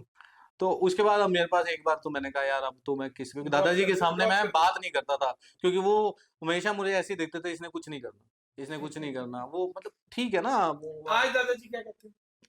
आज दादाजी कुछ नहीं कहते हैं, बस ये कहते हैं कि जो ये कहेगा वही होगा। हाँ, ये हुई ना बात, आज ये कहते हैं। यही सक्सेस है। बट आज he is 98 years old right now, hmm, अभी भी मेरे साथ मतलब चाचा जी घर पे रहते हैं, तो ठीक है। तो फिर ठीक है, जब हुई फिर मैंने संदीप जब कहता, मैंने संदीप से भी बात की थी, संदीप कहता मेरा वीज़ा एक बार मैं जाता हूँ, मैं देखता हूँ वहाँ पे क्या चीज़ है, क्या है? फिर उसके बाद तेरे को बताऊंगा, तो तू मैं कर दूंगा अपने आप ही, तू टेंशन ना लियो। ठीक है। तो संदीप गया, तो संदीप का स्टार्टिंग में तो देखो स्ट्रगलिंग थी काफ़ी चीज़ें, तो संदीप से मेरी बातें भी होती थी उस टाइम, तो स्टार्टिंग में संदीप कहता कोई फ़ायदा नहीं है ध्यान था ये और फलाना टिंका। बाद में संदीप कहता हूँ मैं सेटल हूँ, तू आ जा। फिर तब मैंने आइल्स स्टार्ट किया, आइल्स मैंने यहाँ से की थी गंगानगर से, राधिका इंस्टीट्यूट से। राधिका। तो 2 महीने मैंने आइल्स की, तब मेरे 6.5 बैंड आए थे आई थिंक, हाँ 6.5 बैंड आए थे। तो तब मैंने ऑस्ट्रेलिया का प्लान बनाया, तो फिर जो फंड्स वगैरह शो करने थे तब उन्होंने संदीप ने ही करवाया। तो मुझे अच्छा, आज भी याद है कि मेरा 6 महीने का खर्चा लगा था 2007 के 2009 में गया था मैं जनवरी के अंदर, तब मेरा खर्चा लगा था 2,80,000 रुपये, इंक्लूडिंग मेरी 6 महीने की fees, including embassy fees, including everything, air tickets also. तो मैं तब मेरा याद है कि आज भी मेरे का जब मैंने अप्लाई तो कर दिया था, तो 2009 में जब मेरा वीज़ा आया था, तब मैं वीडियो गेम बड़ी खेलता था, तो मैं वीडियो गेम खेल रहा था, तब मेरे पास जयदीप भैया का फ़ोन आया कि तेरा वीज़ा आ गया है। 2 महीने बाद वीज़ा आया था मेरा, तो मैंने कहा अच्छा जी वीज़ा आ गया, तो बड़ा मैं खुश यार, मैं कहा वीज़ा आ गया, मेरा वीज़ा आ गया। तो मेरा 2009 में वीज़ा आया था, तो 2009 में मैं तब ऑस्ट्रेलिया गया था। तो मेरी वो जो जर्नी थी 2009 तक तो मेरी इस तरह की थी कि मैंने यहाँ पे कोई मतलब जॉब जब तक वगैरह, हमने ग्रेजुएशन करी तुम यहीं पे मैं यहीं पे था, तब ठीक। तक मैं यहीं पे था। मेरे ख्याल से अपने इकट्ठे पढ़ते भी तो थे, मैं आपके घर पे कितनी बार आया हूँ हाँ बिल्कुल। सेकंड ईयर के सेकेंड पेपर। ईयर के मेरे से तैयारी की। हाँ, हाँ बहुत अच्छा था टीचर, आज तो कभी भाई मैं बना। तो जॉब करता था लास्ट में, इसके बाद 1 वीक सीरीज होती थी, तो तब हम पढ़ते थे इकट्ठे साथ साथ में बैठ टीचिंग के। कैपेबिलिटीज मेरे को टीचिंग तभी के आई बाद है। ओके, जब आप ऑस्ट्रेलिया पहुंचे, अब हाँ यहाँ पर जो भी अपन को देख रहे होंगे, यहाँ से उनके लिए एक्चुअली स्टोरी शुरू हाँ, हुई है कि ऑस्ट्रेलिया अब्रॉड लाइफ, जो बच्चे जाते हैं ये सोच के कि हाँ जी हमने पढ़ना है, वो क्या शुरू। देखिए मैं आपको एक चीज़ बताता हूँ, मैं अगर बात करता हूँ ना ऑस्ट्रेलिया की, तो जब मैं गया था 2009 के अंदर, तो तब ना चीज़ें बहुत डिफरेंट थी आज से, बहुत ज़्यादा चीज़ें डिफरेंट थी। लेकिन जब मैं ऑस्ट्रेलिया पहुंचा, तो मैं वहाँ पे, मैं अभी ब्रिस्बेन गया था, मैं ब्रिस्बेन एयरपोर्ट के बाहर निकलना था, मेरी फ्लाइट रात को 11 बजे लैंड हुई थी। तब संदीप और मेरा जो कज़न है सतीश सचदेवा, सतीश, सतीश तो जानते सतीश भी ऑलरेडी वहाँ पे था। सतीश सपोर्टेड मी, बहुत सपोर्ट किया सतीश ने ऑस्ट्रेलिया के अंदर, मुझे बहुत ज़्यादा सपोर्ट किया। संदीप तो था ही था। तो मुझे आज भी याद है, मेरी फ्लाइट 11 बजे तक लैंड हुई थी ब्रिस्बेन के एयरपोर्ट पे, मैं बाहर आ गया था। तो आप ये देखो कि जिसने मेरे को लेने आना है ना, सतीश ने मेरे को लेने आया। सतीश तब गोल्ड कोस्ट में था, और गोल्ड कोस्ट एयरपोर्ट से 120 किलोमीटर दूर था, ओ, ठीक है। और बीच में संदीप जहाँ पे जॉब करता था पेट्रोल स्टेशन, संदीप 60 किलोमीटर दूरी पे था। मतलब वो 120 में बीच में आएगा, 60 किलोमीटर पे संदीप। और जब मैं एयरपोर्ट के बाहर लैंड हुआ ना, ये दोनों गप्पे मारते हैं वहाँ पे अपने पेट्रोल स्टेशन पे कि यार क्या बबलू आ रहे हैं, हेमंत को लैंड जाना है। तो संदीप को भी पता था, हाँ तू जा रहे हैं, मेरे को पता है। तो आपस में आते, मैं एयरपोर्ट के बाहर खड़ा हूँ, तो मैं कहा आप आएंगे, आप आएंगे, आप आएंगे। तो वहां से क्या होता था कि जनरली उस टाइम में क्या होता, जितने भी लोग मेरे जा रहे थे वहां से, तो कहते कि तुसी आया, तुसी इतनी देर तक खड़े, कोई लैंड नहीं आया, कोई लैंड नहीं आया। तो मैं इनको फोन करूं, बस आ गया, आ गया, आ गया, आ गया, मेरे को क्या बताओ इतनी दूर है, पहुंच गया, पहुंच गया, पहुंच गया, पहुंच गया। और वहां जो जनता जा रही थी, कहते इतने कोई भराभरू नहीं होता, सारे एवं जो ना तू साढ़े नाल चल। और मैं क्या नहीं लैंड आने के मैनू, कहते नहीं इतने एवं होंगे देख। मैं क्या मैनू कह रहे आ रहे आ रहे आ रहे। तो मेरे को आज 2 घंटे में खड़ा रहा, तब सतीश आया, एक येलो कलर की कार थी, तो ब्रिस्बेन एयरपोर्ट के बाहर कहना आया, तो हम बैठे। तो वहां से सतीश मेरे को घर नहीं लेके गया, सीधा गोल्ड कोस्ट। क्या बात। मेरा फर्स्ट डे था, सतीश की जॉब थी, ही वाज सिक्योरिटी ऑफिसर, उसकी एक साइट थी, उसको साइट पे कुछ नहीं करना होता था, पेट्रोलिंग करनी होती थी कि हर, आई नो, हमने उनके साथ हाँ, पॉडकास्ट किया, उन्होंने बताया। तो मेरे को हर 2 घंटे बाद उसके पास एक मतलब एक पॉल पे ना बस कुछ टच करना होता था, आई थिंक कोई कोई आई डोंट रिमेम्बर कि क्या था वो कुछ। तो बस उसको हर 2 घंटे में उसको वहाँ पे अवेलेबिलिटी देनी होती है, अटेंडेंस टाइप की, उसको 2 घंटे बाद अपनी अटेंडेंस देती है कि हाँ मैं यहाँ हूँ। तो वो मेरे को पहले वहाँ पे लेके गया, अपनी वहाँ पे सिक्योरिटी वाले को अटेंडेंस दी, फिर सीधा मेरे को सर्फर्स पैराडाइज, जो कि वर्ल्ड का सबसे अच्छा बीच है, गोल्ड कोस्ट के अंदर, मेरा फर्स्ट डे, और मैं सीधा सर्फर्स पैराडाइज, क्या बात है, क्या बात। सीधा सर्फर्स पैराडाइज पे। और तब मैं घर से खाना सुबह पैक करवा के जब मैं फ्लाइट पे लेके गया था, कुछ मैं लेके आया था। तो सतीश कहता खोल यार अपना करे वाले खा घर वाला खाने हैं, तो बर्गर बुर्गर तो बहुत खा ले। मैं कहा मैं तो बर्गर खाऊंगा, मैं तो घर वाला ही खाऊंगा। फिर हमने वहां पे वहाँ पे हमने खाना खाया तो उसकी सुबह 6 बजे तक की शिफ्ट थी, तो हम पूरी रात बड़ी गप्पे-शप्पे मारी। तो नहीं, वो ये तो मेरे को पहला दिन याद है कि मैं सुबह 6 बजे तुम्हें हम पहला लोग दिन बहुत अच्छा मतलब तुमने एक्सप्लेन हाँ, किया। तो जब मैं उस वहाँ पे पहुँचा ना, ऐसे लग रहा था एक्चुअल में सीरियसली मुझे ऐसा लग रहा था कि वीडियो गेम चल रही है, कि सड़कें ऊपर-नीचे हो रही हैं। जो चीज़ें मैं गेम्स में देखता रहता था, क्योंकि मैं उस टाइम गेम्स बहुत खेलता था, तो मुझे ऐसा लगता था कि रोड्स भी ऐसी हैं, बड़ी-बड़ी बिल्डिंगें, नो डाउट, क्योंकि मेरा फर्स्ट एक्सपीरियंस था आउट ऑफ इंडिया का। तो मेरे लिए तो जो 120 किलोमीटर का सफ़र था ना, तो ऐसा लग रहा था कि मैं एक वीडियो गेम खेल रहा हूँ, और मुझे बहुत अच्छा लग रहा था। व्हाट आई थिंक इज जब तक आपने उस बीच पे आपने दोनों ने फ्रेंड्स ने खाना खाया, शायद तब तक लाइफ बहुत अच्छी लग रही थी, चल रही थी, बट उसके बाद शायद सर रियलिटी 2 शुरू हुई। महीने तक तो मुझे ऐसे लग रहा था, मैं 2 महीने तो बहुत ज़्यादा, 1 महीने मेरे को लग गया था कि मैं स्वर्ग में हूँ, मैं तो इससे बढ़िया, और 1 महीने बाद मुझे रियलिटी समझ में आ गई कि दूर के ढोल सुहावने। हाँ, कैसे है सर वहां के? इंस्टाग्राम और फेसबुक पे जो फोटोज लगती है ना, वो फेक है। वो फेक है। फेक है। आप कभी भी ये डिसीजन मत लेना कि जो लोग वहां पहुंचे हैं, जो इंस्टाग्राम पे और फेसबुक पे फोटोज लगा रहे हैं, वो सारी फेक है। यार फोटोज अगर बोलती ना तो सच्चाई बोलती, फोटोज तो स्टिल है। सही है। फोटोज तो स्टिल है, फोटोज के अंदर तो आपको एक्यूरेट में स्माइल करके उस टाइम का इमोशन है, और वो फोटो वहां पे पेस्ट हो जाएगी, आप क्या सोचोगे, लाता सही तो ऐशा मार दे। मैं भी ये जनरली इस तरह से ही पहुंचा हूँ। सर ये बहुत बड़ी चीज है, क्योंकि आज की जनरेशन भी, इवन अपन गंगानगर की बात करें या कहीं भी, हर एक इंसान इंस्टाग्राम पे फेसबुक पे देखता है कि वो मेरा दोस्त है, वो ऑस्ट्रेलिया यूके गए हुए, कितनी अच्छी लाइफ जी रहा है, बट ग्राउंड रियलिटी शायद किसी को भी नहीं सर पता। मैं वहां पे जब पहुंचा था ना, मैं आपको सच्चाई बोलता हूँ, मैं देखो अपने बड़े क्रिस्टल क्लियर हैं जो मैंने वहां का एक्सपीरियंस है, मुझे बिल्कुल, मैं वहां पे पहुंचा, चाहे मेरे पास सपोर्ट था, मतलब वो सपोर्ट ये नहीं है कि, मतलब सर करना तो खुद ही पड़ेगा ना। मेरे पास एक सपोर्ट ये था कि मेरे पास संदीप जाने सर का जो था, सिर्फ संदीप संदीप सर घर था। है, मैं वहां पे बैठ सकता हूँ। मैं, मेरे को ये पता है कि मेरे को एयरपोर्ट पे कौन लेने आ रहा है, मेरे को ये पता है कि मैंने कहाँ जाना है। This is the only thing मेरे पास थी। ठीक है, उसके अलावा तो सारा कुछ मैंने ही करना ना, they will guide me only. Hmm, तो मुझे आज भी याद है कि चाहे वो कहते हैं कि हम काम लगवा देंगे, उन्होंने बड़ी कोशिश भी की हर जगह पे, लेकिन सामने वाला मुझे रखे भी तो सही ना, तो बिल्कुल। तभी चीजें ये होंगी ना। काम वाली बात से मुझे याद आया, जैसे मैंने परमीश वर्मा का ना पॉडकास्ट देख रहा था, तो उन्होंने कहा कि जब मैं ऑस्ट्रेलिया गया तो मैंने बहुत स्ट्रगल करी। I worked eight Domino's, I worked at various places. तो क्या वहां पे इतनी स्ट्रगल करनी पड़ती है? सर देखिए, मैं आपको एक चीज बता रहा हूँ, हम यहाँ से स्टूडेंट वीजा पे जाते हैं। ठीक है। स्टूडेंट वीजा देखिए आज की डेट में बहुत इजी वे है to get Australia, Canada, Australia और जो कि ये कनाडा बहुत भी। इजी है। या स्टूडेंट वीजा जरिया है यहाँ से, देखिए मैं आज इस इंडस्ट्री के अंदर हूँ, तो ये जरिया है। ठीक मतलब है। 90% लोग they don't want to study, they want to reach there only, कि वो ओके। पहुंचना उनका मकसद है, पढ़ना मकसद नहीं है। पढ़ना जरिया है, क्योंकि उसके बिना वो जा नहीं सकते। सेम एज विद मी, कि मैं वहां पे पहुंचा था पढ़ने के लिए। अब मैं जब पढ़ने के लिए पहुंचा था, मुझे याद है ग्रीन स्लोप्स वहाँ पे सबब था ब्रिस्बेन के अंदर, मेट्रो कॉलेज था। मेट्रो कॉलेज में मेरा एडमिशन हुआ था, diploma in business management, certificate 3 in bakery, certificate advance diploma, certificate 3 in bakery, business diploma किया था मैंने, और एडवांस बिजनेस डिप्लोमा किया। तो ये मेरी, तो मुझे एजुकेशन नेसेसरी है, क्योंकि मेरी कंडीशंस जो है वो स्टूडेंट वीजा की भी तो मेरे को मीट करनी है। ठीक है। तो ठीक है। बिसाइड हमें काम करना तो जरूरी है, क्योंकि हमने वहाँ पे फीसिस जो है सरवाइव ना, करना है। सर्वाइवल, लिविंग एक्सपेंस, वो सारे मेरे खुद के हैं। तो मुझे आज भी, मैं जब पहुंचा था ऑस्ट्रेलिया में, मैं ऑस्ट्रेलिया के अंदर जिस दिन एंटर हुआ था, मेरी जेब में सिर्फ $200 थे। मैं ठीक यहाँ है। से $200 लेके गया था। चाहे ठीक मेरे है। पास वहाँ पे सपोर्ट था, सपोर्ट क्या है, हमें पैसे ही नहीं थे, तो $200 भी मेरे लिए बहुत ज्यादा थे। समझ चाहे रहा हूँ। मेरे फ्रेंड्स थे वहाँ पे, ठीक है ना, तो ये नहीं था कि मैं बहुत पैसा था, मेरे पास $200 था। तो मैं बड़े वहाँ पे रिज्यूमे, बड़ी मैंने वहाँ पे मतलब अप्लाई किया जॉब्स के लिए। बड़ी ऐसी जॉब्स, तो मुझे जो फर्स्ट आई रिमेंबर कि जो मेरी फर्स्ट जॉब थी वो न्यूज़पेपर डिलीवरी की थी। Newspaper delivery. हाँ, क्या बात। न्यूज़पेपर डिलीवरी का आई रिमेंबर।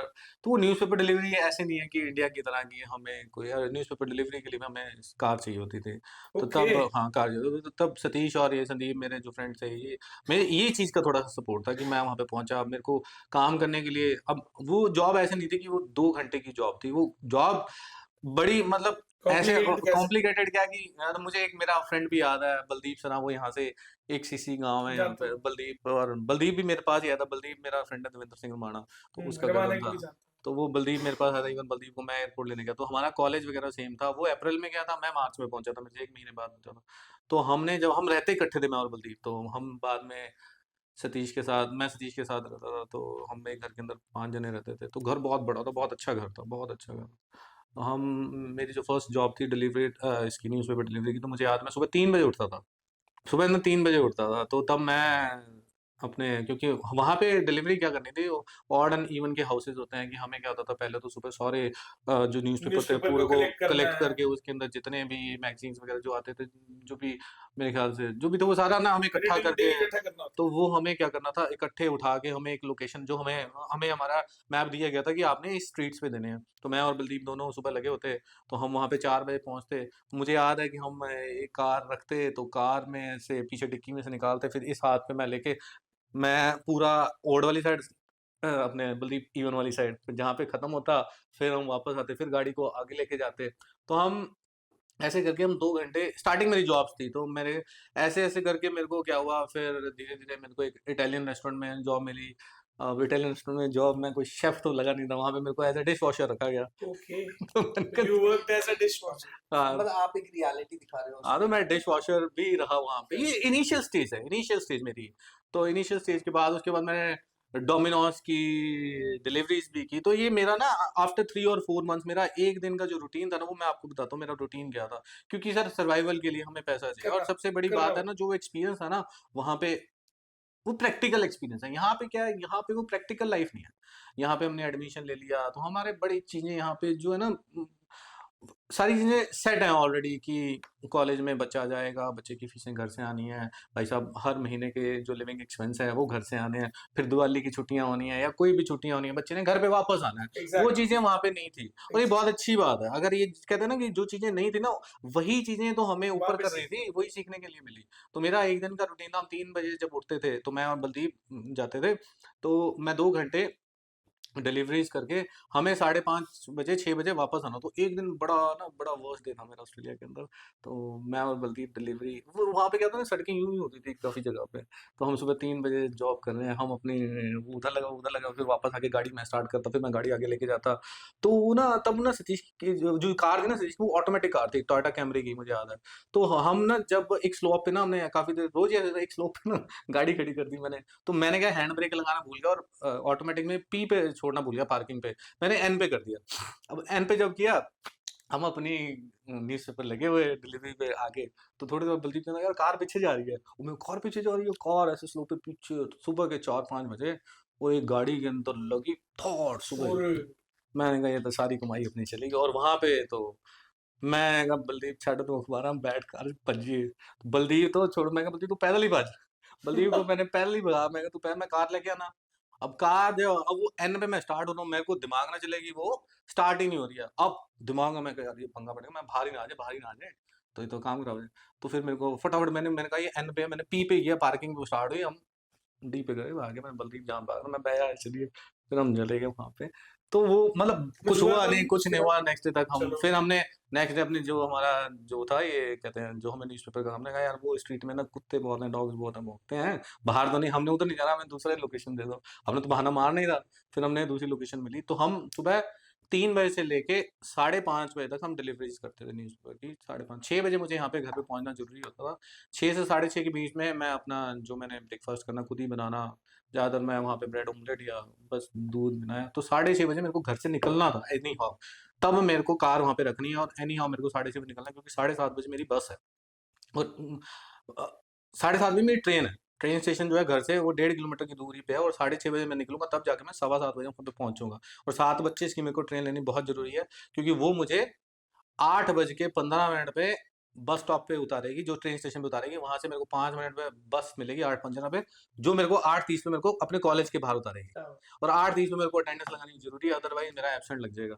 और एब्सेंट लगते ही हम एम्बेसी की नज़रों में आएँगे कि हमारी 80% अटेंडेंस भी ज़रूरी है। दैट इज मिनिमम 80% हाँ, इज दैट। 80% अटेंडेंस ज़रूरी थी। तो वो 8:30 से लेके 12 बजे तक, 12:30 तक कॉलेज होता था। तब मेरे को याद है 12:30 बजे मेरा एक फ्रेंड मेरे को गाड़ी देके जाता वहाँ पे, नहीं गाड़ी तब नहीं, 12:30 बजे फिर मेरी जॉब होती थी, मैंने बताया था 12:30 मैं वहाँ से फ्री होता, फिर मैं 1 बजे अपनी जॉब स्टार्ट करता, पास में ही थी इटालियन रेस्टोरेंट, तो वहाँ पे मेरी डिश वॉशिंग की जॉब थी, तो मैं 5 बजे तक वहाँ पे जॉब करता। फिर 5 बजे मेरा फ्रेंड वहाँ पे मेरे को कार देके जाता, तो हम कार से, फिर मेरे को 60 किलोमीटर दूर 6 बजे पहुँचना है, वहाँ पे मेरी डोमिनोज़ डिलीवरी ड्राइवर की जॉब थी। तो मैं 6 बजे वहाँ पे पहुँचता, तो फिर वहाँ पे मेरी खत्म होती जॉब 11:30 पौने 12 बज जाते हैं। अब वहाँ से डोमिनोज़ से जो मेरा घर था वो 100 किलोमीटर्स था। तो 100 पता नहीं 80-90, फिर मैं वहाँ से रात को 1 बजे पहुँचता घर पे। फिर सुबह 3 बजे हमने न्यूज़पेपर डिलीवरी पे ये कुल मिला के अगर मैं जिस्ट निकालूं हेमंत तो मतलब it was a struggling life starting में थे, स्टार्टिंग में, है ना? तो ये कोई अकेला मैंने थोड़ी किया, सब नहीं, करते सब नहीं हैं। कर रहा है, नहीं हाँ। I am just saying. अब देखो, मैं वहीं से लेके आ रहा हूँ कि वो लाइफ और जो आज लाइफ आप जी रहे हो, there is a huge difference.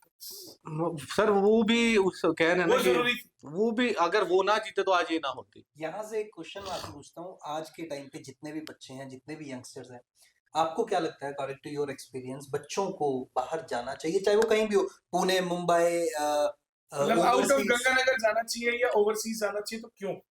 देखिए मैं आपको एक चीज बताता हूँ, अकॉर्डिंग टू मी, मैं जो पर्सनली सोचता हूँ, चाहे मेरा बिजनेस है, मैं 12th पास स्टूडेंट के अगेंस्ट हूँ। आप 12th पास स्टूडेंट के अगेंस्ट हूँ कि 12th पास स्टूडेंट को बाहर नहीं जाना चाहिए, क्योंकि 12th पास बच्चा, जो मेरी थिंकिंग है, वो एक डिसिप्लिन लाइफ से, स्कूल से निकलता है और सडनली वो एक, हम उसको ऑस्ट्रेलिया या कनाडा भेज देते हैं, जो कि उसके लिए एक डिफरेंट सा कल्चर है। और देखिए, या तो आपने भेजना है ना, तो बच्चे को सपोर्ट करो एटलीस्ट 1 ईयर तक, या उसकी फीस के लिए सपोर्ट करो। उसके ऊपर इतना प्रेशर मत डालो कि भाई तूने काम भी करना है, तूने अपनी फीसेज भी निकालनी है, वो सारी चीज़ें। क्योंकि जब मैं गया था तब फीसेज कम होती थी, आज के डेट में फीसें बहुत ज़्यादा, तो इन बिटवीन बहुत चीज़ें ऐसी चेंज हुई हैं। तो ठीक है, जो पर्सनली मेरी सोच है, क्योंकि जो आप क्या सजेस्ट करते हैं 12th के बाद, नहीं तो 12th ग्रेजुएशन के बाद? ग्रेजुएशन के बाद क्या कि 3 साल अगर वो कॉलेज लाइफ में यहाँ पे जी लेता है ना, तो उसको पता है, एक तो वो घर से बाहर रहना सीख गया।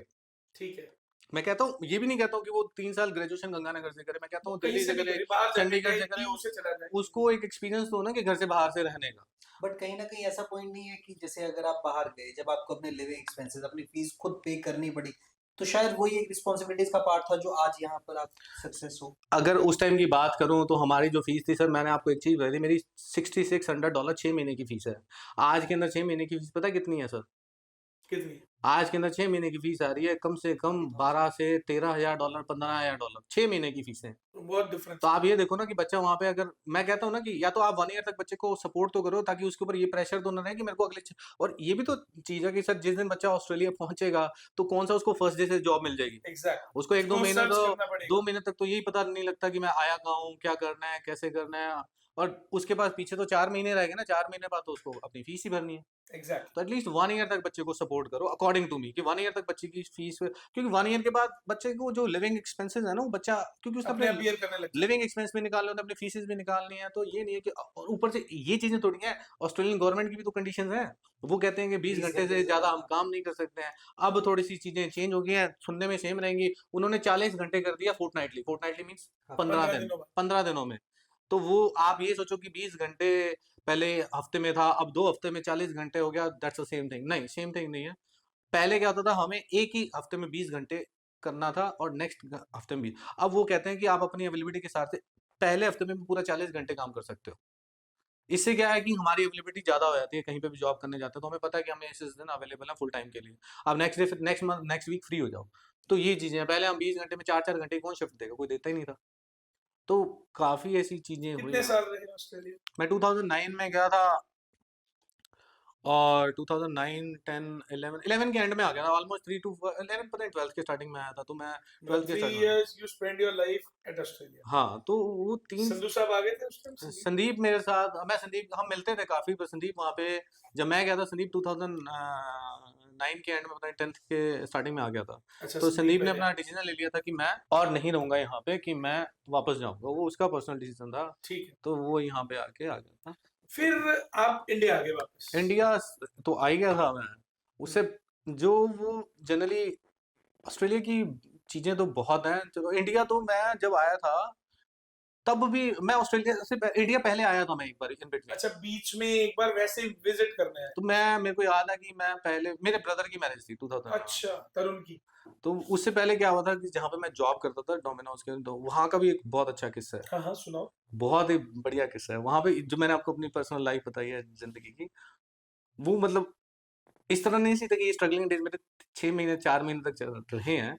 तो एक दिन मुझे याद है, तो जब मैं वहाँ पे जॉब करता था डोमिनोज पे, तो जनरली क्या होता था, तो वो जो गोरे होते हैं ना, वो वीकेंड्स पे काम नहीं करते हैं। They work 5 days in they work 5 days in a week. तो मैं, मेरी ना कम्युनिकेशन स्किल्स इंग्लिश की अच्छी थी, तो जनरली क्या होता था, तो वो मेरे को ना डिलीवरी के साथ साथ इन स्टोर भी काम करवा देता कि हैप्पी तू ऑर्डर ले ले भाई, हाँ। तेरी इंग्लिश अच्छी है, तो तू बात कर ले, कस्टमर्स को डील कर ले। तो वो सैटरडे संडे जब नहीं करते थे काम, तो वो सैटरडे संडे मेरे को कहते थे कि हेमंत, मतलब हैरी बोलते थे, मेरा वहाँ पे नाम हैरी था, कहते कि आज अब मतलब we will not work as a delivery driver, तू आज इन स्टोर मैनेजर है मेरी जगह पे, और आई पे यू। ओह! वो मेरे को कहता था कि आई विल पे यू, क्योंकि उसको $16 मिलते थे, $16-17 घंटे के। तो वो मेरे को कहता था कि भाई मैं तो जा रहा हूँ क्लबिंग में, तेरे को मैं $10 दे दूंगा, तू कर ले मेरी जगह पे। मैं ठीक है जी, मैं कर लूँ, मैंने घर पे जाके करना क्या है। तो मैं वहाँ पे $10-10 पे ऐसे मेरे 2-3 वीकेंड मैंने ऐसे काम किया। तो मेरे को एक दिन याद है, वहाँ पे जो उसका ऑनर था, मैट पता नहीं क्या नाम था उसका, तो वो एक दिन ना सडन वो विजिट पे आ गया। तो ओह! वो मुझे कहता कि उसने रोस्टर में, तो मैं था ही नहीं, वो मेरा नाम ही नहीं था शिफ्ट के अकॉर्डिंग। तो वो नाम मुझे उसका कहता था। तो मुझे कहता कि भाई, मतलब इंग्लिश में, कि भाई तेरी तो शिफ्ट है नहीं, तू यहाँ पे क्या कर रहा है, व्हाट आर यू हुँ, डूइंग हियर। तो मैंने कहा कि ऐसे ऐसे करके जो क्रिस है, he send me to work on behalf of him, तो आई एम वर्किंग देयर। तो वो कहता कि अच्छा, तो कहता कि कितने, महंगा, I am working for last 2 और 3 वीक्स लाइक दिस। हुँ, तो वो कहता कि, तो उसने क्या किया कि उसने अपनी सेल देखी कि वहाँ पे ना वीकेंड जो बैंकिंग होती है ना, सैटरडे संडे ही करते थे, तो संडे को सारा पैसा लेके जाते थे। तो उसने काफ़ी ऐसी चीज़ें देखी कि उसकी जो सेल भी गिरी नहीं, हाइप पे जा रही है, और उसके जो पैसे थे वो भी नहीं कम हुए, क्योंकि मैं हमेशा ईमानदारी से, ऑनेस्टी से काम किया, चाहे वो मेरे पास 1 हफ्ते उनकी कैश मेरे हाथ में ही रहती थी, मैंने आज तक कोई इस तरह से किया नहीं काम। तो बड़ा उस टाइम इम्प्रेस हुआ, तो ही स्ट्रेट अवे मेरे सामने उसने क्रिस को फ़ोन किया कि यू आर फायर्ड, और मेरे को कहता है, Harry you are my store manager from now क्या ऑनवर्ड्स। बात! तब से मेरी जर्नी स्टार्ट हुई। ये मेरी एग्ज़ैक्ट चौथे महीने, 5वें महीने जब ये बात हुई, मतलब 6 महीने बाद, उसके बाद मैंने सारी ये जॉब छोड़ दी, डिश वॉशिंग वॉशिंग। मैं फिर ऐसे मैं मैनेजर, अपने डोमिनोज़ में आ गया। मैनेजर बन गया था। मेरी सैलरी वहाँ पे 20 घंटे, $17 $18 मेरे को नहीं, $20 मिलते थे मेरे को घंटे के। तो मैं वहाँ पे मैनेजर था। आप बढ़िया, अपने जाते 12 घंटे की शिफ्ट, और मैनेजर था, तो मेरे को अपने हिसाब से डिसाइड करना था, क्योंकि जिस दिन मेरा कॉलेज होता था, मैं उस दिन अपनी शिफ्ट नाइट में रख लेता था। तो वो बड़ा बढ़िया किस्सा था, वहाँ से मेरी जर्नी स्टार्ट हुई। फिर उसके बाद फिर 2011 की बात बता रहा हूँ, जब मैं ऑस्ट्रेलिया से मैंने इंडिया आना था मेरे भाई की शादी में। तो मेरे को आज भी याद है कि जनवरी में फ्लड आ गई थी वहाँ पे, हुँ, ऑस्ट्रेलिया के अंदर। तो मेरा जो घर होता था ब्रिस्बेन रिवर के सामने होता था, बिल्कुल मैं रहता था वहाँ की जो मेन सिटी के अंदर रहता था। आई रिमेंबर कि कॉर्नेशन ड्राइव थी वहाँ पे, जो सड़क का नाम था, तो मेरा घर कॉर्नर पे था, मतलब सामने ब्रिस्बेन रिवर थी। तो अब ब्रिस्बेन रिवर तो जनरली फ्लड आ गई, तो वो हमें पहले ही बता के गए थे कि वार्निंग देके थे, इतने पहले दिन इतना पानी आएगा, दूसरे दिन इतना आएगा, तीसरे दिन, तो हमें बता गया था आपका बेसमेंट जो है पूरा पानी में डूब जाएगा। तो हम 7 दिन अंदर थे विद नो लाइट्स तब वहाँ पे। तो पुलिस वाले जो थे सेफ गार्ड, वो हमें कहीं जाना होता था कुछ लेने, ग्रोसरी वगैरह, तो हमें उस पे जो कहते हैं पानी में जो कश्ती, कश्तियाँ वगैरह, उस पे लेके शिप पे लेके जाते। छोटी सी अच्छा, वो जो, हाँ, वो जो यार, वो जो होते बोट हैं होती है बोट जिसपे सी छोटी-सी। छोटी सी, जो रबड़ वाली, उस पे हम जाते। तो वो भी चीजें थी। वो भी लाइफ थी, हाँ? हाँ, वो भी दिन देखे थे, फ्लड अच्छा, का भी एक्सपीरियंस किया है हमने। वहाँ से ऑस्ट्रेलिया से अपन इंडिया आते हम्म। हैं। इंडिया आके eventually you started immigration. India आके मैंने इमिग्रेशन नहीं स्टार्ट किया। नहीं किया? नहीं किया मैंने। ओके। इंडिया आके मैंने क्या किया, इंडिया आके मैंने, मेरे पास, तब छोटे होते थे, तब ऐसे लगता था कि यार बहुत पैसा कमा लिया, हूँ तो पूरी जिंदगी टप जूगी। अब मेरे को तो ये लगता था कि भाई उस उम्र में, छोटी उम्र थी, तो आप कुछ पैसा कमा भी लिया, तो आप वहाँ पे, I used to earn like $5,000 per month, approximately 4500, और $5000 मेरे बन जाते थे इंडियन रुपीज में। तो हम क्या, इंडियन हमारा दिमाग है, हम डॉलर को हम कन्वर्ट करके चलते हैं, इंडियन में 2 लाख रुपए बन गया, आज 10,000 रुपये बन गया, 20,000 रुपये बन गया, तो ऐसी सोच रखते थे। तो मेरा इतना आना आया था, तो मैं जब आया तब मेरे पास कुछ थे पैसे, तो मेरे को था यार, उन तो पैसे बहुत हो गए जब मैंने डिसीजन लिया। तो मेरा डिसीजन भी मेरा खुद का आने का ही था कि मैं वापस जाऊँगा, मैं नहीं रहूँगा यहाँ पे। क्योंकि यार मैं, एक्चुअल में क्या था कि वहाँ पे मुझे ऐसा था मैं बहुत कुछ कर सकता हूँ, क्योंकि because of not only Australian, कि मैं एक ऑस्ट्रेलियन नहीं था, मैं इंडियन था, तो मुझे एक वो जॉब करनी पड़ती थी किसी और के नीचे। कई जॉब्स ऐसी थी जो मेरे को, मैं ऊपर जा सकता था, जो इंस्टॉल मैनेजर में एरिया मैनेजर बन सकता था, उससे ऊपर की भी पोस्ट थी उसके अंदर, तो मेरे को, लेकिन वो मिली ही नहीं। मेरे को दी नहीं उन्होंने, तो मैंने कहा यार मैं किसी के नीचे, क्योंकि मेरे ऊपर भी तो बॉस था, मैंने कहा ऐसे थोड़ी अपने काम करना है। मैंने कहा फिर अपने काम ही करना है, तो अपने खुद ही करेंगे, तो फिर हम चूज़ भी खुद करेंगे कहाँ करना है। 2-3 साल सिखाया ऑस्ट्रेलिया ने सर। तो जब यहाँ पे आया, मुझे आज भी दिन याद है, तो मैं अपने फ्रेंड्स के साथ था। तब क्या होता था कि मेरे फादर का तब कन्फेक्शनरी का बिज़नेस था जब मैं वापस आया था। तो बड़ा मेरे को सुबह जब उठते थे, 6 महीने तो मैं बड़ा बढ़िया लाइफ जी थी मैंने कि यार मैं तो वापस आया हूँ। अब 6 महीने बाद मेरे को समझ आया कि भाई पैसे खत्म होते जा रहे हैं, अब तो काम करना है। तो मम्मी मेरे को कहती जा तू, पापा दे काम। अब मेरा जाने का दिल ही ना करे। मैं फिर मेरी एक ऐसी सोच भी थी, मैं काम वो करना है जहाँ सुबह उठ के जाने को दिल करे, जबरदस्ती नहीं करना। तो जबरदस्ती उन्होंने करने, तो मैं मेरा दिल नहीं करता। तो तब संदीप ने यहाँ पे चावला खोला था, अच्छा, राधे चावला श्याम, चिकन, हाँ, चावला चिकन 2011 में हमने चावला चिकन, याद आ गया मुझे, राधे तो श्याम रोड राधे श्याम पर रोड पे। खोला था। तो मैं फिर वहीं पे सारा दिन चला जाता था। मैं कहा ठीक है। तो फिर मैं संदीप और शाम को थोड़ा सा 8 बजे के बाद हम मिलते थे। थोड़ा सा मिलते थे। हाँ, थोड़ा सा मिलता है। तो थोड़ा मिलते थे, फिर ज्यादा टाइम लग जाता था। पानी वानी और वो जो हम लेते थे पानी सामान, में जो थोड़ा मिश्रण सा मिला के ये थोड़ा सा अच्छा। तो ठीक वो चीजें थी। तो हम बैठे बैठे एक दिन मैं कहा यार कम करना है यार, कोई कहना की कम करना है। मैं यार काम वो करना है यार, कैबिन सा और एसी लगाओ। ये मेरी वापस आने की जो मैं फ्रेंकली मैं मतलब जो बता रहा ड्रीम्स हूँ। थी ये, तो मैंने कहा इस तरह से मैंने कहा। तो मैंने कहा, वो कहता कि यार यहाँ पे मेरा ऑफिस है 2011 की, कहते कि ना मेरा नॉन ही है, तब वो सलूजा कंसल्टेंसी होती थी। तो मेरे सामने संदीप ने फोन मिला, प्रमोद सलूजा, ठीक हो। तो ऐसे ऐसे करके मेरा भाई है भाई, उसने काम करना है, तो कहते सुबह भेज दो, कहते ऑस्ट्रेलिया से। तो मेरे को याद है, तो ये भाटिया स्टेशनरी होती थी यहाँ पे, हाँ, यहाँ पे पास में ही। तो मैं उनका फर्स्ट और सेकंड फ्लोर पे ऑफिस होता था। तब मैं सुबह गया, तो उन्होंने मेरे से मिले, तो मैंने अपना इंट्रोडक्शन वगैरह दिया। तो उन्होंने कहा कि डन, यूर मतलब कल से आप आया ना। सबसे मेरा इंट्रोडक्शन करा दिया। कहते, मैंने कहा सैलरी, कहते 7,000 सैलरी आपकी। मैं कहा डन। कोई बात नहीं। डन। मैं कहा कल से स्टार्ट। मैं कहा कोई नहीं, 7,000 है, 7 को 70 तो हमने खुद ही बनाना है, सही है, और 70 को 7 लाख कैसे करना है वो हमें पता है। मैं कहा घुसे तो सही है, बिल्कुल जब तक घुसेंगे ही नहीं, अब घर पे बैठा रहा हूँ तो वो 7,000 भी नहीं मिलने। तो मैंने वहां से अपनी जर्नी स्टार्ट की थी। मैं सलूजा जी के साथ, मुझे आज भी याद है कि मैंने अपने 5 साल वहां पे जॉब की थी मैंने सलूजा जी के सही। साथ। यू वर्क एट सलूजास कंसल्टेंसी हाँ, फॉर 5 इयर्स। 5 ईयर्स, 2011 से लेके 2016 तक, 5 ईयर्स में मैंने बहुत ऐसी चीजें सीखी। Saluja ji, he is a he was starting jam, he उन्होंने was करी आई jam, गेस, हाँ, या वो बहुत है पुराना, ना? he was jam, मतलब नॉलेज उनके पास इतनी, मतलब वो कहते हैं ना कि उनके पास ऑस्ट्रेलिया तो रटा हुआ था। तो मैं उनके साथ ज्यादातर टाइम स्पेंड करता। तो मुझे कहते थे कि हेमंत, जब भी मैं किसी काउंसलिंग कर रहा हूँ, तूने कुछ नहीं करना, तूने मेरे साथ आके बैठ जाना। बैठ जाना।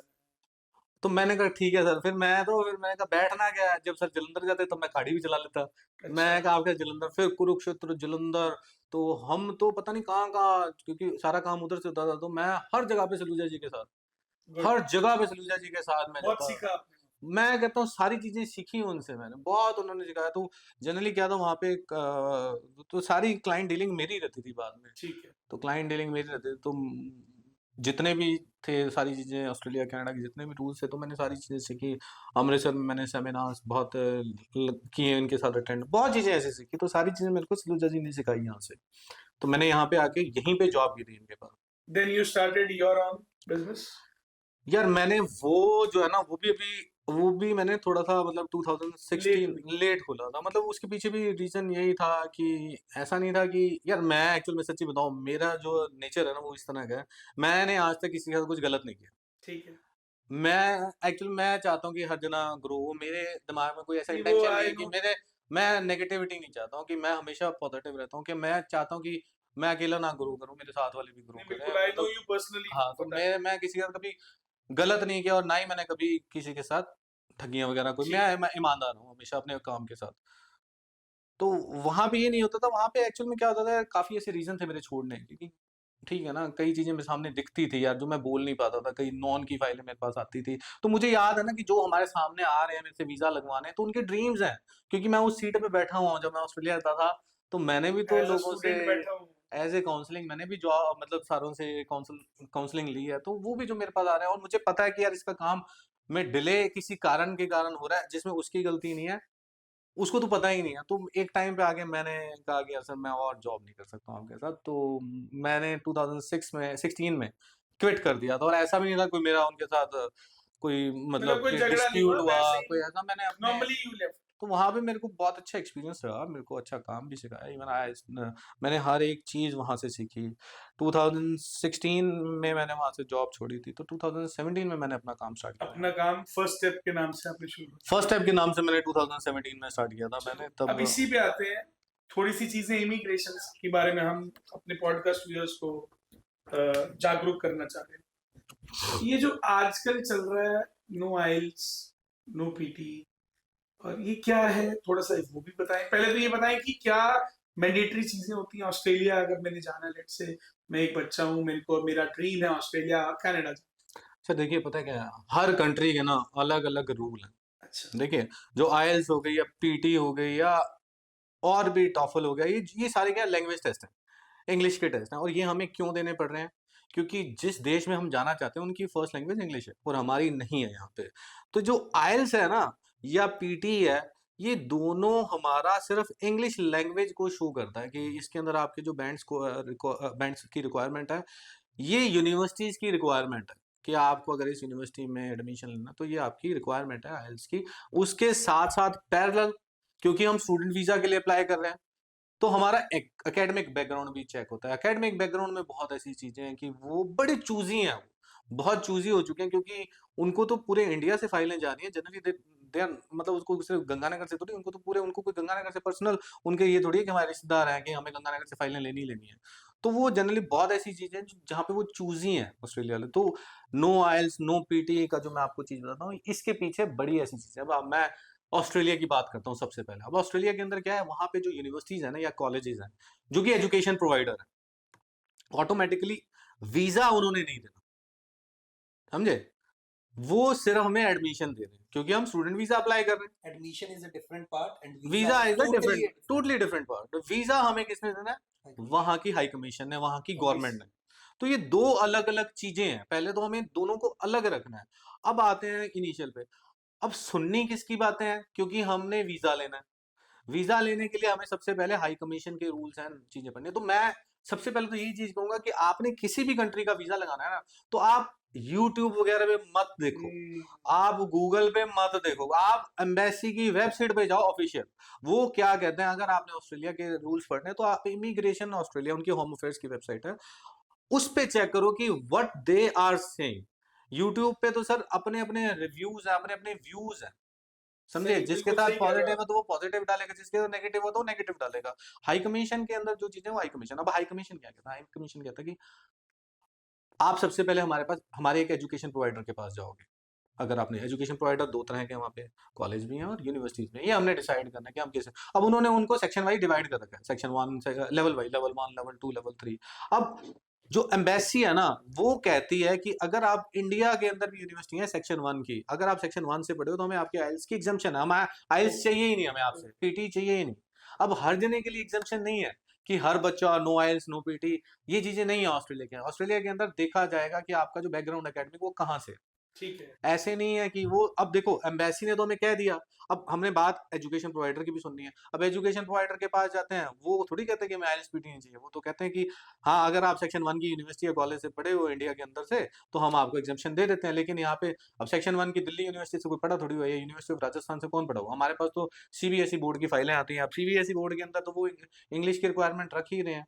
हाँ, जनरली कई कॉलेजेस हैं कि वो कहते हैं कि हमें, लेकिन मैं चाहता हूँ कि आप इंग्लिश को लेके चलो साथ में, आइल्स और पीटी को करो मतलब साथ में। आपका ये वर्जन है कि ऑस्ट्रेलिया जाने के लिए ऑस्ट्रेलिया जाने के लिए आइल्स पीटी करनी चाहिए। करनी चाहिए ही बट आई चाहिए। गेस ये जरूरी भी होता है कहीं ना कहीं। अगर यूनिवर्सिटी आपका इंटरव्यू लेती है, कहीं ना कहीं हाई कमीशन इंटरव्यू लेती है, वो भी छोड़ो, इमिग्रेशन तो क्लियर करना ही है आपको। सर मैं आपको ये सारी चीज छोड़ दूं ना, मैं कहता हूँ सर, आप जिस कंट्री में जा रहे हो, अगर आप इंग्लिश में बोल ही नहीं पाओगे तो आप वहाँ पे सरवाइव करोगे कैसे क्या? करोगे? आप करोगे आप क्या? वहां पे पढ़ने जा रहे हो, ठीक है, अकॉर्डिंग टू हाई कमीशन। चलो आपकी नजरों में काम करने जा रहे हो, तो काम करने के लिए तो इंग्लिश चाहिए ही आपको।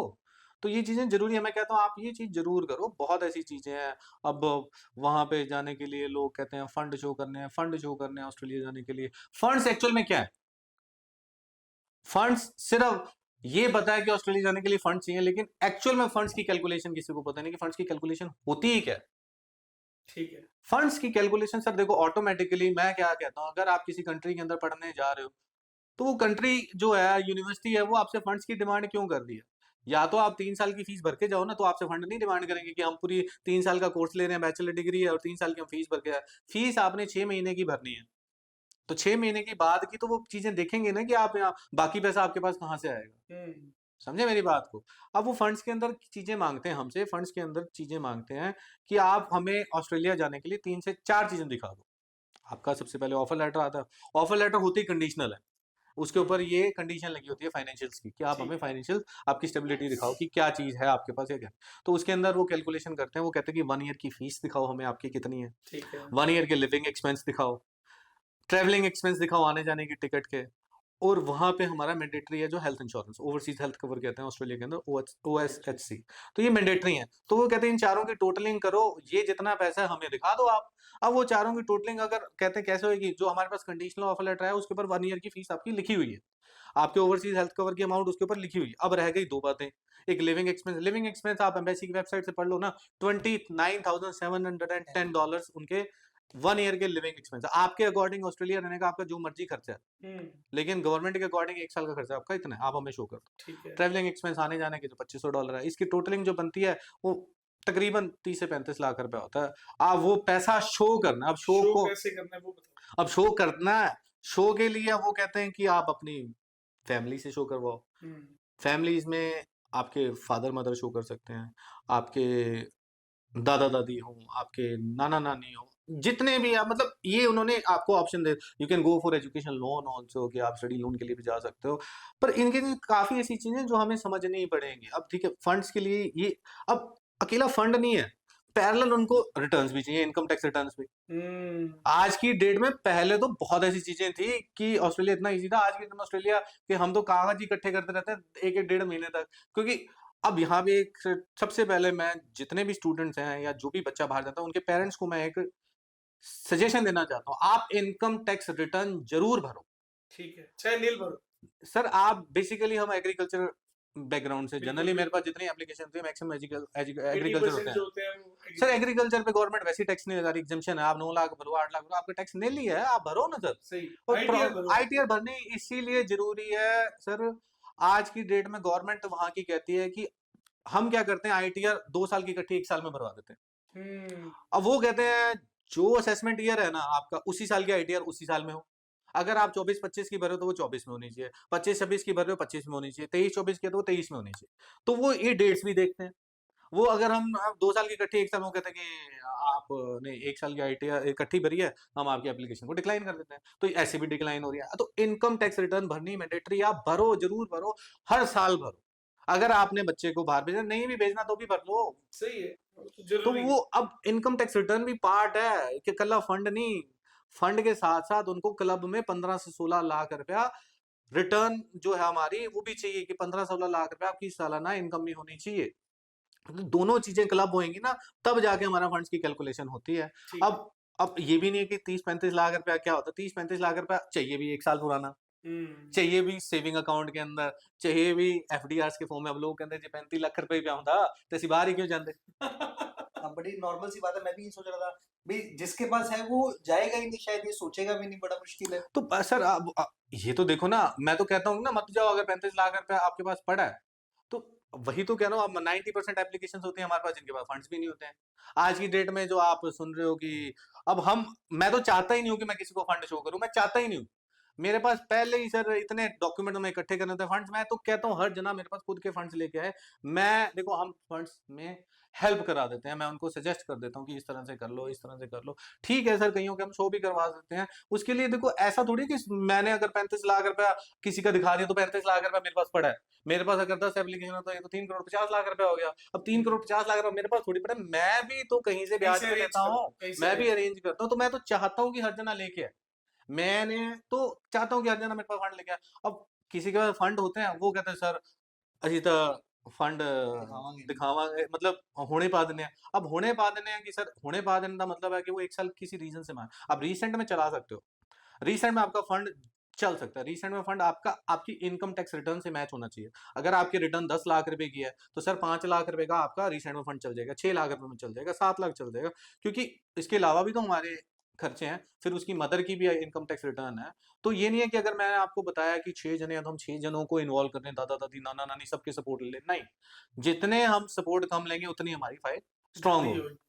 तो ये फंड्स के तो पार्ट ना छोड़ दो आप कि ये उसके बाद सर जो आपके पास बच्चे आते हैं, चलो ये तो ये अपनी डॉक्यूमेंटेशंस की बात होगी कि हाँ भाई जिस बच्चे ने डिसाइड कर लिया कि जाना है, आपके पास जो एप्लीकेशंस आती हैं वो क्या होती हैं कि हाँ भाई बच्चों ने डिसाइड किया होता है कि मुझे यही कोर्स करना है, इस यूनिवर्सिटी में जाना है। सर 2 तरह के स्टूडेंट्स हैं हमारे पास।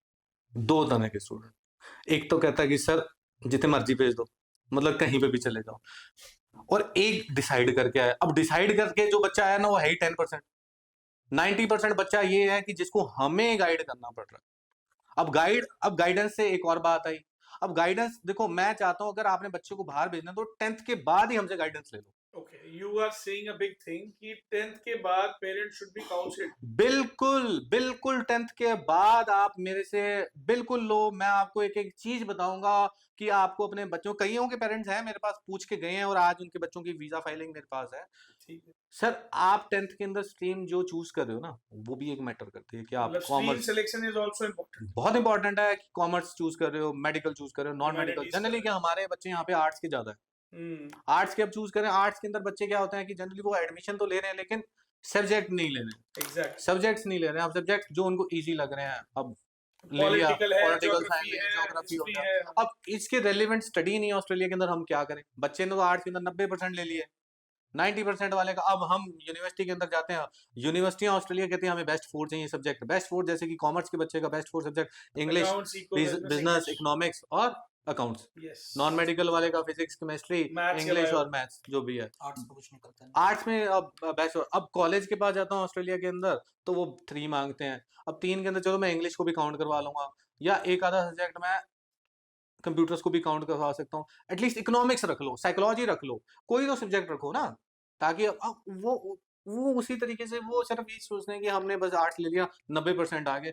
फिर जी एजेंट, अब एजेंट कहाँ से करवा दे आगे? मतलब पर्टिकुलरली यू आर सेइंग कि 10th के बाद आपको एक लॉन्ग टर्म विजन रखना होगा कि हाँ भाई हमें एग्जैक्ट इस गोल तक जाना है। अगर आपने अपने बच्चों को, अपने किड्स को डिसाइड कर लिया यू वांट टू सेंड बच्चे को ओवरसीज एजुकेशन के लिए ऑस्ट्रेलिया भेजना है, कनाडा भेजना है, यूके भेजना है, तो आई सजेस्ट कि आप 10th के बाद किसी भी इमिग्रेशन कंसल्टेंट से कंसल्ट कीजिए कि हमें क्या डॉक्यूमेंटेशन चाहिए आफ्टर 12th। ठीक है. तो ये बहुत नेसेसरी टॉपिक है, क्योंकि जनरली 12th के बाद जब मेरे पास बच्चा आता है उनके पास डॉक्यूमेंटेशन ही नहीं होते हैं। तो उसके कारण क्या होता है कि अब मैं सर चाहता हूं कि जो मेरे पास आ रहा है ना उसका वीजा आए मेरे पास, You want कि आपका सक्सेस रेशियो पूरा रहे. लेकिन वीजा देना एम्बेसी ने।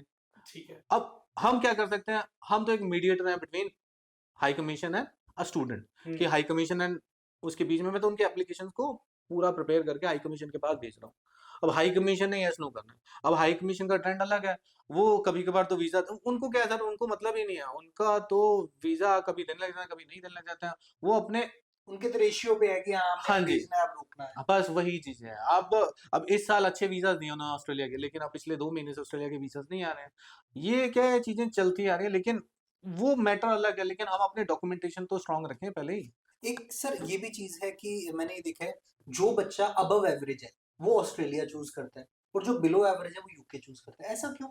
यूके जनरली क्या कर रहा है आज की डेट में sir, without IELTS, without PT, ये यूके ने हर जगह पे बड़ा वो अपनी एक कह सकते हैं कि बच्चों को एक्सेप्ट कर रहा है विदाउट आइलेट्स पीटी। अब मैक्सिमम बच्चे हमारे पास विदाउट आइलेट्स पीटी वाले हैं, तो वो क्या है कि देखते हैं ना, हम कहीं पे भी जाते हैं, कभी सेल लगी होती है कहीं पे भी, तो सेल पे क्या करते हैं 50%, 50%, हम 50% तो पढ़ लेते हैं, लेकिन नीचे क्या लिखा होता है, terms and Terms and condition, conditions छोटा छोटा। apply. तो वही चीज है, जब हम विदाउट आइलेट्स पीटी के लिए, अब बच्चे सोचते हैं कि विदाउट आइलेट्स पीटी, बच्चे विदाउट आइलेट्स पीटी, चलो चलो यूके चल रहे हैं, नहीं। उसके लिए उनके 10th के इंग्लिश के नंबर, 12th के इंग्लिश के नंबर देखे जाते हैं कि बच्चे के 10th में इंग्लिश में नंबर कितने, अबव 65 हैं, 12th में अबव 65 है, तो उन नंबर के बेसिस पे उनके एडमिशन होते हैं। फिर बच्चे का मीडियम देखा जाता है, वो इंग्लिश मीडियम से पढ़ा हुआ है या नहीं पढ़ा हुआ, तो काफी ऐसी चीजें हैं। अब आपका जो था कि बिलो एवरेज, अब बिलो एवरेज वाला बच्चा नहीं है, वो विदाउट आइलेट्स पीटी को चूज कर रहा है। अब बहुत ऐसे बच्चे हैं जो यहाँ से चूज ही सिर्फ लंदन के लिए जाते हैं कि हमने जाना ही लंदन है। जैसे कई बार कुछ बच्चों से अगर काउंसलिंग करते हैं, कोई बात करते हैं ना, तो कहते हैं भाई हाँ भाई यूके जाना है, ना ना ऑस्ट्रेलिया जावांगे, यूके तक कोई मर्जी चला जाता है, ऐसा क्यों, ये क्या रीजन है? सर वो देखिए, पता है क्या, फिर वही बात आ जाती है कि कोई मर्जी चला जाता है। कोई मर्जी वाले बात में बच्चे आ तो वही आइलेट्स पीटी वाले गए ना, कि कोई मर्जी चला जाएगा। अब ऑस्ट्रेलिया जाने के लिए विदाउट आइलेट्स पीटी चाहिए ही नहीं। विदाउट आइलेट्स पीटी एम्बेसी तो कह रही है कि हम विदाउट आइलेट्स पीटी ले लेंगे। आज की डेट में काफी जने ये कह रहे हैं कि ऑस्ट्रेलिया जाना से आइलेट्स पीटी चाहिए ही नहीं है, वो हाई कमीशन कह रही है। लेकिन यूनिवर्सिटी तो कह रही है ना हमें चाहिए, या तो यूनिवर्सिटी कहती है सेक्शन 1 की यूनिवर्सिटी से पढ़ लो, आप हमें दे दो, हम आपको विदाउट आइलेट्स। अब वहां पे जाने के लिए आइलेट्स मैंडेटरी है, पीटी मैंडेटरी है। अब बच्चों से जिनसे वो नहीं हो रहे हैं तो वो चूज करते हैं इजी पाथ कि हम यूके, क्योंकि कईयों को सर डिसाइडेड है कि हमने यहाँ जाना है। कई कहते हैं कि चल उत्थे क्यों जाना है, इत्थे चल इधर देना, नहीं तो उधर से, उधर इधर चल नहीं तो जाते हैं। तो बाहर जाना। बाहर जाने से मतलब है, तो ऐसा कुछ नहीं है।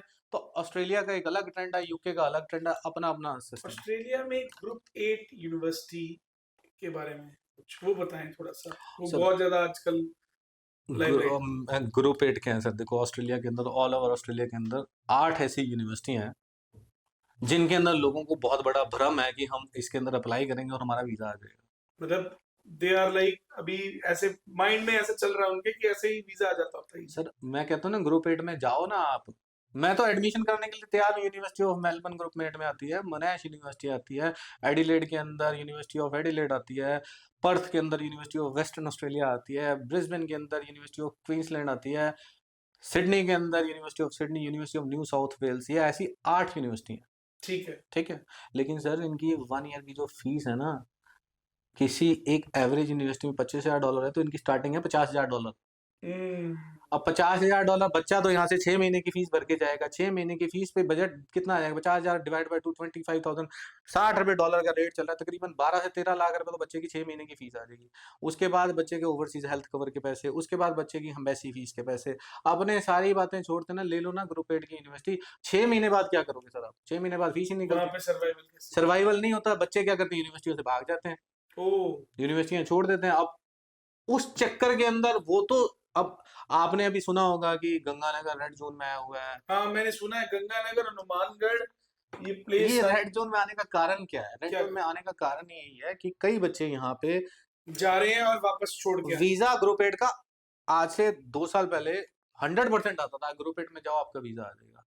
जब बच्चे यहाँ से ग्रुप 8 में गए, बच्चों ने 6 महीने की फीसें भर दी। अब वहां पे जाके, वहां का एक अलग सिस्टम था पहले कि आप वहां पे जाके ना, गवर्नमेंट कहती है कि जो बच्चा कहेगा वो सच है। बच्चा वहां से, यहाँ से 6 महीने की फीस भरवा के ग्रुप 8 के अंदर पहुंच गया, वहां पे जाके फीस भी रिफंड ले ली और किसी एक आम कॉलेज के अंदर एडमिशन ले लिया। अच्छा, तो ग्रुप 8 के फेस पे वीजा लेके वो सारे ऑस्ट्रेलिया पहुंच गए और वहां से उन्होंने फीसें रिफंड करके नॉमिनल कॉलेज के अंदर एडमिशन ले लिया। अब ऐसे करके बहुत बच्चों ने किया। अब यूनिवर्सिटियों को पता लग गई ये चीजें, उन्होंने मैपिंग कर दी कि भाई ये किस एरिया के बच्चे कर रहे हैं ज्यादा। मैक्सिमम बच्चा आया पंजाब का, हरियाणा का, राजस्थान तो सर बहुत बड़ी स्टेट है, उसका एक छोटा सा डिस्ट्रिक्ट है गंगानगर, वो आ गया। हाँ, ये है, मैंने ये चीज देखी है अभी, चाहे यूके हो, ऑस्ट्रेलिया, कनाडा, कहीं भी हो ना, पंजाब रीजन को बहुत ज्यादा हाईलाइट किया जाता है, लेकिन साथ में गंगानगर का जरूर किया जाता है। भी गंगानगर भी है सर राजस्थान के अंदर इकलौता गंगानगर एक डिस्ट्रिक्ट है जिसके अंदर से बच्चा यूएस, यूके, कनाडा, ऑस्ट्रेलिया जाता है। आप आगे चले जाओ हनुमानगढ़ से थोड़ा सा, सूरतगढ़, बीकानेर, कहाँ वहां पे ऑस्ट्रेलिया का नाम ही नहीं है। तो आप ये देखो ना कि अगर एक, मेरे ख्याल से इंडिया के मैप के अंदर गंगानगर दिखता भी नहीं होगा, तो ऑस्ट्रेलिया की जो एक यूनिवर्सिटी है वो क्या कहती है कि इंडिया से एक स्टेट है राजस्थान, राजस्थान का एक डिस्ट्रिक्ट है गंगानगर, हमें वहां से बच्चा नहीं चाहिए। ठीक। बाकी सारी चीज रीजन इज दिस कि बच्चा ग्रुप 8 के मुंह पे पहुंच गया। अब यूनिवर्सिटियों को सर क्या हुआ? यूनिवर्सिटी को पैसा भी नहीं आया, बच्चे ने वीजा भी ले लिया, बच्चा फीसें लेके वापस भी चला गया। अब इन यूनिवर्सिटियों ने 2024 के अंदर हाई कमीशन को सारी चीजों की एप्लीकेशन लगा दी कि ऐसे ऐसे करके भाई ये चीजें हो रही हैं, आप सिस्टम बदलो। अब सिस्टम बदलने के बाद अब कंडीशन चेंज हो गई हैं। अब बच्चा क्या कर रहा है? अब रिसेंटली क्या हुआ है जो 2024 के अंदर, 2024 में कई बच्चे चले गए यहाँ से, उन्होंने क्या किया, फीसें रिफंड लेके नॉमिनल से कॉलेज के अंदर एडमिशन ले लिया। अब साल 1.5 साल बाद वो वापस आ रहे हैं इंडिया, वैसे ही घूमने अपनी फैमिली को मिलने। कई बच्चों को एयरपोर्ट पे चढ़ने नहीं दिया वापस, क्योंकि उन्होंने कंडीशन ब्रीच कर दी वीजा की। अरे कंडीशन ब्रीच कर दी। कंडीशन क्या ब्रीच की? गए थे आप, तो ऑस्ट्रेलिया की कंडीशन है आपको प्रिंसिपल कोर्स के 6 महीने लगाने नेसेसरी है। Principal course in the sense जो आप आपकी कोर्स लेके गए हो। जो कोर्स लेके गए। कई बच्चे क्या होते हैं, डिप्लोमा लीडिंग टू डिग्री में भी जाते हैं कि पहले उनके वो एकेडमिक बैकग्राउंड के ऊपर मैटर है कि हमारा, वो कहते हैं आपकी एकेडमिक जो है ना, हमारे अकॉर्डिंग इस तरह से नहीं है कि हम डायरेक्ट आपको बैचलर डिग्री दे सकते हैं। तो आपको पहले हमारे 1 साल का डिप्लोमा लेना पड़ेगा इस कोर्स का, और आगे 2 साल की डिग्री होगी, मिलेगी लास्ट में आपको डिग्री। तो इस तरह के कोर्स डिजाइन किए हुए हैं। तो उस चीज के लिए आपको बता रहा था कि प्रिंसिपल कोर्स के 6 महीने लगाने जरूरी है। अब principal course, diploma leading to degree वाले में प्रिंसिपल कोर्स क्या हुआ? उसकी डिग्री, मतलब कि उसको डिग्री के 6 महीने लगाने जरूरी है। ऐसे ही जो बच्चा यहाँ से जा रहा है ना डायरेक्ट डिग्री में, उसको 6 महीने लगाने जरूरी है। तो बच्चा 6 महीने लगाता ही नहीं है, पहले ही ड्रॉप आउट कर देता है, भाग जाता है वहां से। तो इसी कारण ये रूल्स बहुत चेंज हुए हैं, बहुत चीजें ऐसी बहुत बदल गई। आपने रूल्स की बात की, हेमंत, फ्रॉड बहुत हो रहा है इमिग्रेशन सेक्टर में, उसके बारे में व्हाट आर योर कमेंट्स? क्या कहना चाहोगे? ये क्यों हो रहा है, या ये बनाया जा रहा है, या सिर्फ एजेंट्स को बदनाम किया जा रहा है? ये एग्जैक्टली है क्या? सर फ्रॉड देखो, मैं तो एक ही चीज कहता हूँ सर, ताली एक हाथ से थोड़ी बजती है। हम्म आप क्या सोचते हो, आज आप किसी के पास कोई सामान लेने जा रहे हो, किसी भी शॉप पे जा रहे हो, तो हम्म आप क्या सीधा उसको पैसे दे दोगे, उससे कोई हम बात तो सामान करोगे लेंगे ना, ना, पहले सामान देखेंगे, उसके लिए उसके लिए पूछोगे, पूछेंगे और फिर लेंगे। यही चीजें होती है ना। एग्जैक्टली। तो हमारे केस में क्या है सर, फ्रॉड बिल्कुल आपकी बात है चल रहा है, लेकिन वेरी करता है एजेंट टू एजेंट भी, हम्म वेरी करता है एजेंट टू वेरी, ये भी करता है क्लाइंट टू बी क्लाइंट। हर एजेंट सही नहीं है तो हर क्लाइंट भी सही नहीं है सर। समझ गया। यहाँ से अगर मैं आपको बात बताऊं, 2022 की बात है, तो एक मेरे पास फाइल थी किसी लड़की की, तो वो मेरे को क्या कहती है सर जी मेरा वीजा नहीं आया ना, मैं सुसाइड कर लूंगी। ओ मैंने कहा उसकी पेरेंट्स को बुलाया, मैं तुझी फाइल वापस ले जाओ। नहीं, सही यार है। हमने थोड़ी वीजा लगा के देना, वीजा तो सरकार वीजा ने तो देना है, एम्बेसी ने लगा दिया। एम्बेसी ने देना है, हम थोड़ी उसके अंदर, हम तो आपके डॉक्यूमेंटेशन को सर इकट्ठा कर रहे हैं और उसके हिसाब से हम हाई कमीशन में फाइल लॉन्च कर रहे हैं। बिल्कुल एग्जैक्टली। अब मैं कहाँ से उसको वीजा निकाल के दे दूं? अब मैं ये भी नहीं चाहता हूँ कि इसका वीजा ना आए, और मैं पहले दिन से उनको सारी चीजें रिटर्न में, एक एक चीज, इवन एग्रीमेंट भी करवाता हूँ मैं बच्चों से, हर बच्चे से। अब कई जने सर, तो हम जिस एरिया में रह रहे हैं ना, यहाँ पे एक वो भी तो है ना, किसी की फाइल रेफरेंस से आ गई, अब रेफरेंस वाले से मैं एग्रीमेंट नहीं करा सकता हूँ। अब वो एग्रीमेंट आया था कि ऑटोमेटिकली फिर वो बात उनके उस पे आ जाती है, क्या कहते हैं वो वर्ड नहीं याद आ रहा मुझे, भैया स्टेटस पे, स्टेटस पे आ जाती है। सही है ये हमारा मान नहीं कि रहा। हमारा तो कि मान ही हमसे नहीं रखा। एग्रीमेंट करवा रहा है, तो हाँ ऐसी भी चीजें देखनी पड़ती हैं। अब क्या होता है कि ये दिक्कत कब आती है सर, वीजा रिफ्यूज जब हो जाता है ना सर, उनके रिश्तेदार बहुत बन जाते हैं।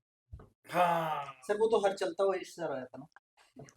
नहीं, मेरे को एक चीज वैसे बताओ, देखो जब वो पहले आते हैं तुम्हारे पास, तो वो तो ये कहते हैं सर साडी फाइल ला दो, ऐसे हाथ पैर भी जोड़ते हो। कई जने आते हैं और कई जने डिसाइडेड भी होते हैं, हर तरह का स्टूडेंट है सर, हर तरह का स्टूडेंट ऐसा नहीं है नहीं कि नहीं, हाँ, मतलब most of them are like कि हमें भेजो। कईयों के हैं, कई अब जने हैं, कई बच्चे अब अप्रिशिएट भी करते हैं मुझे। अब क्या सर, हमारे केस में ना बहुत बहुत पंगे हैं, बहुत पंगे। अगर एक बच्चे की, अब देखो आप, हम एक बच्चे की आप सिर्फ उसके अंदर प्रोसेसिंग फाइनेंशियल वाइज देखते जाओ। अब फाइनेंशियल वाइज स्टार्ट करता हूँ, सबसे पहले हमने बच्चे का ऑफर लेटर लिया, ऑस्ट्रेलिया के अंदर offer letter free of cost है, उसके ऊपर हमने उसके फाइनेंशियल दिखाए, चलो फाइनेंशियल के हमने कोई चार्जेस लिए, तो वो चार्जेस हमें आगे पे करने हैं, ठीक है, हमने पे भी कर दिए।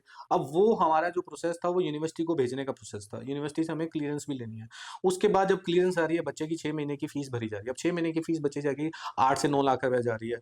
उसके बाद बच्चे का मेडिकल हो रहा है, मेडिकल के अंदर डॉक्टर के पास पैसा जा रहा है, उसके बाद बच्चे का इंश्योरेंस हो रहा है, इंश्योरेंस 3 साल का जो इंश्योरेंस तकरीबन आ जाता है 1.5 लाख रुपए करीब, 1,50,000। वो जो 2 इयर्स मास्टर डिग्री होती है उसके अंदर इंश्योरेंस आया था तकरीबन 1 लाख रुपीज के अंदर। तो ये जो सारा पैसा चलता आ रहा है ना, इसकी रिस्पॉन्सिबिलिटी किसकी है? हमारी। आपकी। क्योंकि बच्चे से तो आफ्टर वीजा पैसा आएगा। नहीं, कईयों से स्टेप बाय स्टेप चल रहा है ना, आफ्टर वीजा नहीं। कभी तो साथ में भी ले रहे हैं और कहीं ये भी पैकेज, ये पैकेज पैकेज सर, ये क्या है कि ये पैकेज कोई हमें आगे से कोई यूनिवर्सिटियां थोड़ी दे रही है, ये तो, अब ये पैकेज डिजाइन किस लिए किए गए, ये हम कोई पैकेज बेचने के लिए थोड़ी बैठे। मैं नहीं चाहता हूँ कोई मेरे से पैकेज ले, मैं चाहता हूँ ना बच्चा आए, अपना offer letter free of cost मुझसे ले, मैं कहता हूँ बच्चा अपने फंड भी शो करे, बच्चा अपनी फीस भी भरे, और फीस जो है एजेंट के अकाउंट में नहीं जाती है सर, फीस जाएगी बच्चे के पेरेंट्स के अकाउंट से, बच्चे के मदर के अकाउंट से, बच्चे के फादर के अकाउंट से, या एप्लीकेंट के अकाउंट से, इवन एप्लीकेंट के ब्रदर के अकाउंट से भी नहीं जा सकती है फीस। ठीक है। अगर ब्रदर, दादा दादी, इनसे भी तो उनके एफिडेविट लगते हैं, तो हम, तो ये चीजें भी देखनी पड़ती हैं। तो फीस वहां से जाती है, और जाती है किसके अकाउंट से? जो ये आज की डेट में आपने वेस्टर्न यूनियन वाले होते हैं, वेस्टर्न तो ये यूनियन हो गया, डेल्फी हो गया, Ebix हो गया। एबिक्स हो गई, इनके थ्रू फीसें जाती हैं। अब वो फीसें जा रही है ना स्टेप बाय स्टेप में, तो कल को वीजा रिफ्यूज हो जाता है। अब हाई कमीशन तो भाई साहब सीधा कह रहा है कि हमारी जो फीस है ना, $2020 है ऑस्ट्रेलियन हाई कमीशन की फीस, इंडियन रुपीज में 1,26,27,000 लग जाते हैं। वो कहते हैं हम वीजा दे चाहे ना दे, ये 1,26,000 हम वापस नहीं देंगे। लो। डॉक्टर जिससे मेडिकल करवाया, जुबिन शर्मा जी यहाँ पे करते हैं, वो 5 से 6 हजार फीस लेते हैं, उनका हमारे वीजा से लेना देना ही नहीं है। वो जो क्लाइंट है ना, वो हाई कमीशन को भी समझता है कि भाई हाई कमीशन ने तो पैसे देने ही नहीं है, डॉक्टर ने भी पैसे देने नहीं है, अब कौन पैसे देगा? एजेंट से तो बात करें। अब एजेंट तो रिस्पॉन्सिबिलिटी ले रहा है ना, कि मैं रिस्पॉन्सिबिलिटी लेता हूँ हर बच्चे की, भाई आपकी फीस रिफंड की रिस्पॉन्सिबिलिटी, क्योंकि आपने मेरे मुंह पे फीस डाली है, तो मेरी भी जिम्मेवारी है आपको फीस रिफंड करने की। मेरे साथ रिसेंटली एक यूके के अंदर केस हुआ था अभी, तो चमकौर साहिब चंडीगढ़ के पास एक मेरे पास फाइल आई थी रंजोत सिंह के नाम से, तो मैंने उनकी फीस भरवाई थी यूके के अंदर किसी यूनिवर्सिटी के अंदर, हमने फीस भरवा दी अप्रैल के अंदर। इंडियन रुपीज में कोई 9,84,000 9,84,000 रुपीज गए उनके। तो वो थे नहीं 6G वो हाँ वाले उनकी है। नेहरू। हाँ तो उनकी फाइल थी, वो आए थे मेरे को, बड़ा विश्वास करते थे, आए मेरे पास बिल्कुल जनरली, उन्होंने मेरे कहने पे सारी चीजें की। अब यूनिवर्सिटी ने रिक्वायरमेंट चेंज कर दी फीस भरने के बाद। वो कहते हैं कि ना आपको पीटी का स्कोर बढ़ाना पड़ेगा, दोबारा पीटी का एग्जाम दो, अदरवाइज फीस रिफंड लो। और बच्चा कहता मैंने पीटी का एग्जाम दोबारा करना नहीं है, तो हमने फीस रिफंड मारी नॉर्मल। जून के अंदर हमने फीस रिफंड की, जून के अंदर हमने फीस रिफंड डाली, तो आप मानोगे जनरली 45 डेज का रिफंड का टाइम प्रोसेस होता है। जून, जुलाई, अगस्त, सितंबर, अक्टूबर तक नहीं है। फीस ही नहीं आई। अरे 4-6 महीने लग जाता है। अब उधर से क्लाइंट को तो वो भाई परेशान हो नहीं रहा है। आया, वो तो भाई वो कहता हमारा ब्याज भी लग रहा है, ये भी जो अपनी जगह पे सही है, हम कोई अमाउंट गलत भी नहीं है, छोटी नहीं है बड़ी। अमाउंट भी छोटी नहीं है। तो मैंने उनको ऑफिस में बुलाया, मैंने अब देखो वो मेरे से बड़ी, उन्होंने बहुत अच्छी बात की, बहुत अच्छी बात की। कहते हेमंत तू मैंने क्या सीखा, इस खाते से पैसे भर दे, तो मैं भरते। मैंने भी बड़ी अच्छी सी बात की, कहते कि यार देख मैं तेरे मुंह ते पैसा दिता है ते ना मैं तेरे तो कोई लिखा पढ़ कराई है। मैं कहा, अंकल जी आ लो ਤੁਹਾਡੀ फीस, ठीक है, कोई लिखा पढ़ नहीं है। मैंने उनकी फीस जितनी उन्होंने भरी मैंने उनको लौटा दी। अपने अकाउंट का चेक दिया, मैंने कही वो चले गए चमकौर साहब, चेक रिलीज हो गया उनका। मैंने फोन किया, मैं कहा अंकल जी मेरे पैसे ਤੁਹਾਡੇ खाते जाएंगे, जो पैसा है ना यूनिवर्सिटी का बच्चे के अकाउंट में आता है। कहने हेमंत वो पैसा तेरा है, जिस दिन आ जाए मैनू दस दे। क्या हुआ? कहते अब मैंने भी उनसे कोई लिखा पढ़ नहीं करवाई, क्यों अगर मैं ये बात बोलता हूँ तो मैं गलत होता हूँ, क्योंकि उन्होंने भी तो मेरे फेथ पे पैसा भर दिया, मैं भी फेथ करूंगा। तो मैंने उनको बिल्कुल किया। जिस दिन पैसे आए अंकल को मैंने फोन किया, उनको पापा जी को, मैं कहा पापा यहाँ करके, कहने हेमंत मैं चमकौर साहब तो आऊंगा, मैं आगे जाना ते ਇੱਥੇ आऊंगा इतने बजे, तू ਇੱਥੋਂ आके मेरे तो चेक ले जा। चेक ले।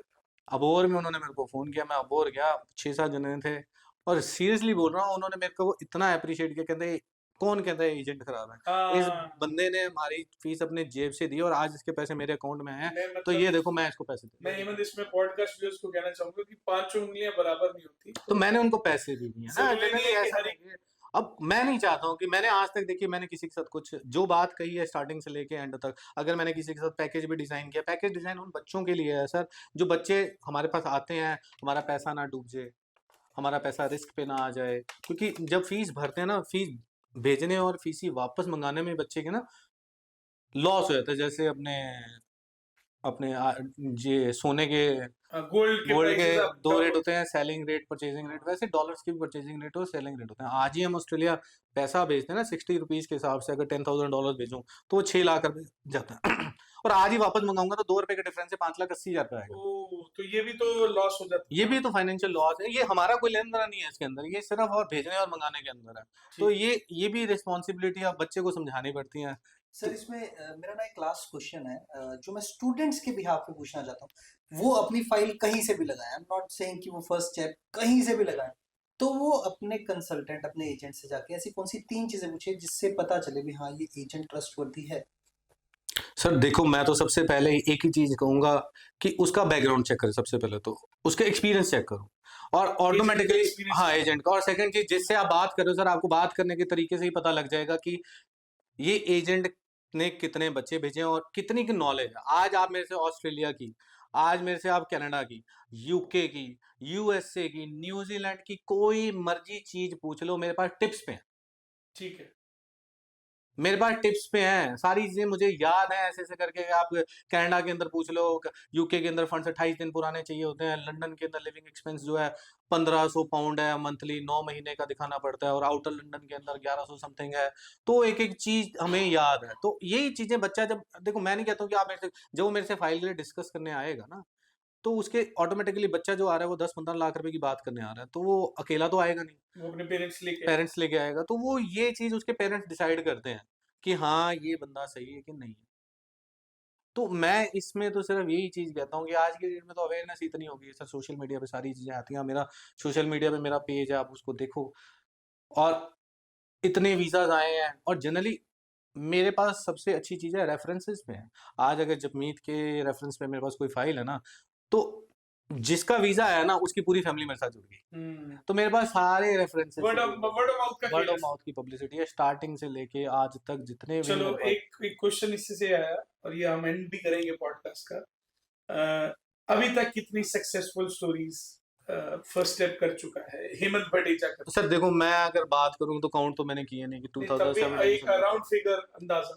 1000 प्लस स्टूडेंट्स तो 1000 भेज चुका हूँगा मैं, गुड, मतलब वेरी गुड। ऑस्ट्रेलिया, कनाडा, मतलब यूके अगर काउंटिंग करूँ तो ऑलमोस्ट इतना बच्चा तो 1000 नहीं तो थोड़ा कम होगा। मतलब मतलब अराउंड सर ये पता क्या, इसके अंदर हम ये नहीं, आप मैं आपको बताऊं कि 1000 तो आप अपनी कैलकुलेशन से नहीं कर नहीं बना नहीं, नहीं। हम फाइनेंशियली कैलकुलेशन मैं नहीं इसकी करवा रहे। चीजें पीछे भी आपको एक चीज बताता हूँ। हाँ, अब सर हमारे पास बच्चा पता है कौन सा आता है, जिसको सारी चीजें जिसके पास नहीं है, ओके। ना उसके पास फंड है, ना उसके पास सर कई जने तो लोन भी हमसे करवाते हैं कि आप हमारा लोन भी करवा दो। ओके। मैं ऐसे बच्चे सर हमसे भी बड़े एजेंट बैठे हैं दिल्ली के अंदर, आईडीपी बैठा है, चोपड़ास बैठा है, या कहीं पे जाओ तो सही, वो सर घुसने नहीं देते हैं जिसके पास फंड नहीं है, अच्छा। वो बात ही नहीं करते हैं। और एक्चुअल में आपको बताता हूँ, उनकी कंसल्टेशन फीस भी 0 है। अच्छा।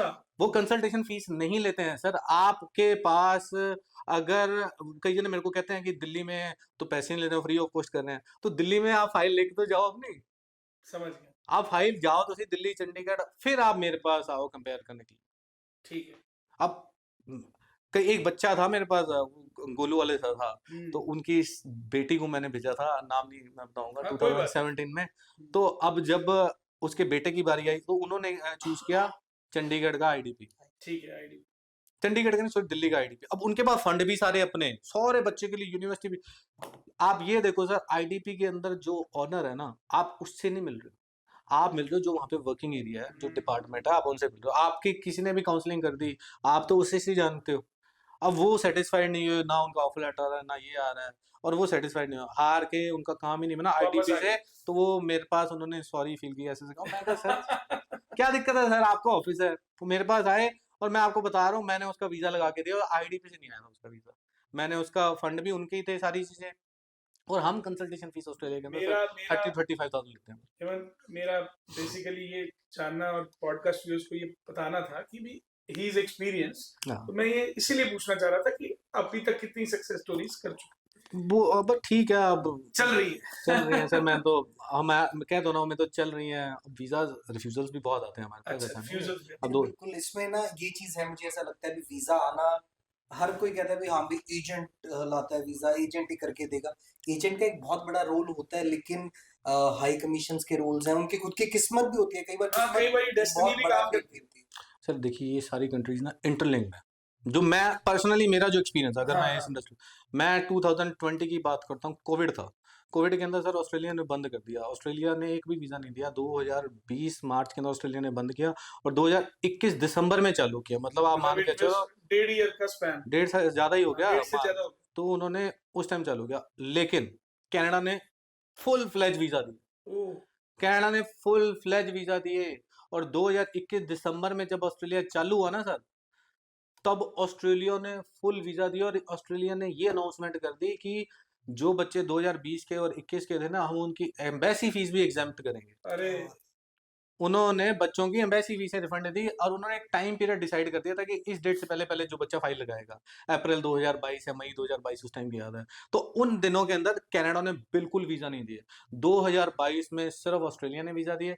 आप मान के चलो 2023 जुलाई तक हमारे पास ऑस्ट्रेलिया के धड़ाधड़ वीजा आए, और जड़ी लगी हुई थी। जड़ी लगी हुई। तो 2023 में, मतलब 24 तो जुलाई 23 जुलाई के अंदर ऑस्ट्रेलिया ने बिल्कुल बंद कर दिया। बच्चा बहुत हो गया। अब 23 के बाद क्या हुआ भाई साहब, कनाडा चालू हो गया वापस। कनाडा से पहले चालू हुआ न्यूजीलैंड। न्यूजीलैंड ने टूरिस्ट वीजा देने चालू कर दिए। न्यूजीलैंड कहती है टूरिस्ट वीजा ले लो। अब बच्चे तो बाहर जाना ही चाहते हैं, 1 साल का वीजा वो कहते हैं तो भेज दो, भावे ला ही दो एयरपोर्ट, दोबारा सिगड़ा पुठाना है। ऐसे भी बच्चे हैं हमारे पास। अब वो टूरिस्ट वीजा ने बहुत दिए। फिर जैसे टूरिस्ट वीजा बंद हुए, कनाडा ने स्टार्ट कर दी। कनाडा ने अनाउंसमेंट और कर दी, कनाडा के अंदर एक अमाउंट जाती है जीआईसी, जीआईसी। सुना होगा आपने जीआईसी। बिल्कुल बिल्कुल। जीआईसी क्या है कि वहाँ पे फंड नहीं शो करने पड़ते, लेकिन आज की डेट में शो करने पड़ते हैं। पहले जीआईसी जो बच्चा था, वो बच्चा क्या है, अपना एक अकाउंट कनाडा के अंदर यहीं से बैठे बैठे खोलता है। उसके अंदर $10,000 बच्चे के जाते थे एज ए लिविंग एक्सपेंस। तो हर महीने बच्चे को लिमिटेड अमाउंट में बिल्कुल। मिलते थे, $1,000 करके। इतनी उसकी अमाउंट थी उसके ऊपर कि 10 महीने में पूरे हो जाएंगे पैसे। तो उन्होंने अनाउंसमेंट कर दी कि 31 दिसंबर तक अगर कोई बच्चा फाइल लगाता है तो ठीक है, ये 1 तो डबल जनवरी हो से ये जाएंगे। 20,650 हो हाँ, जाएंगे। मुझे याद आ रहा और है, डबल इतनी हो फाइल हमने लगाई, सारे वीजा आए। अब भाई साहब 24 के बाद कनाडा ने जब फिगर ही डबल होगी, तो कनाडा ने बच्चों की वॉकिंसी कम हो गई हमारे पास। फिर चालू कौन हुआ? यूके। 2024 में सिर्फ यूके के वीजाज आए।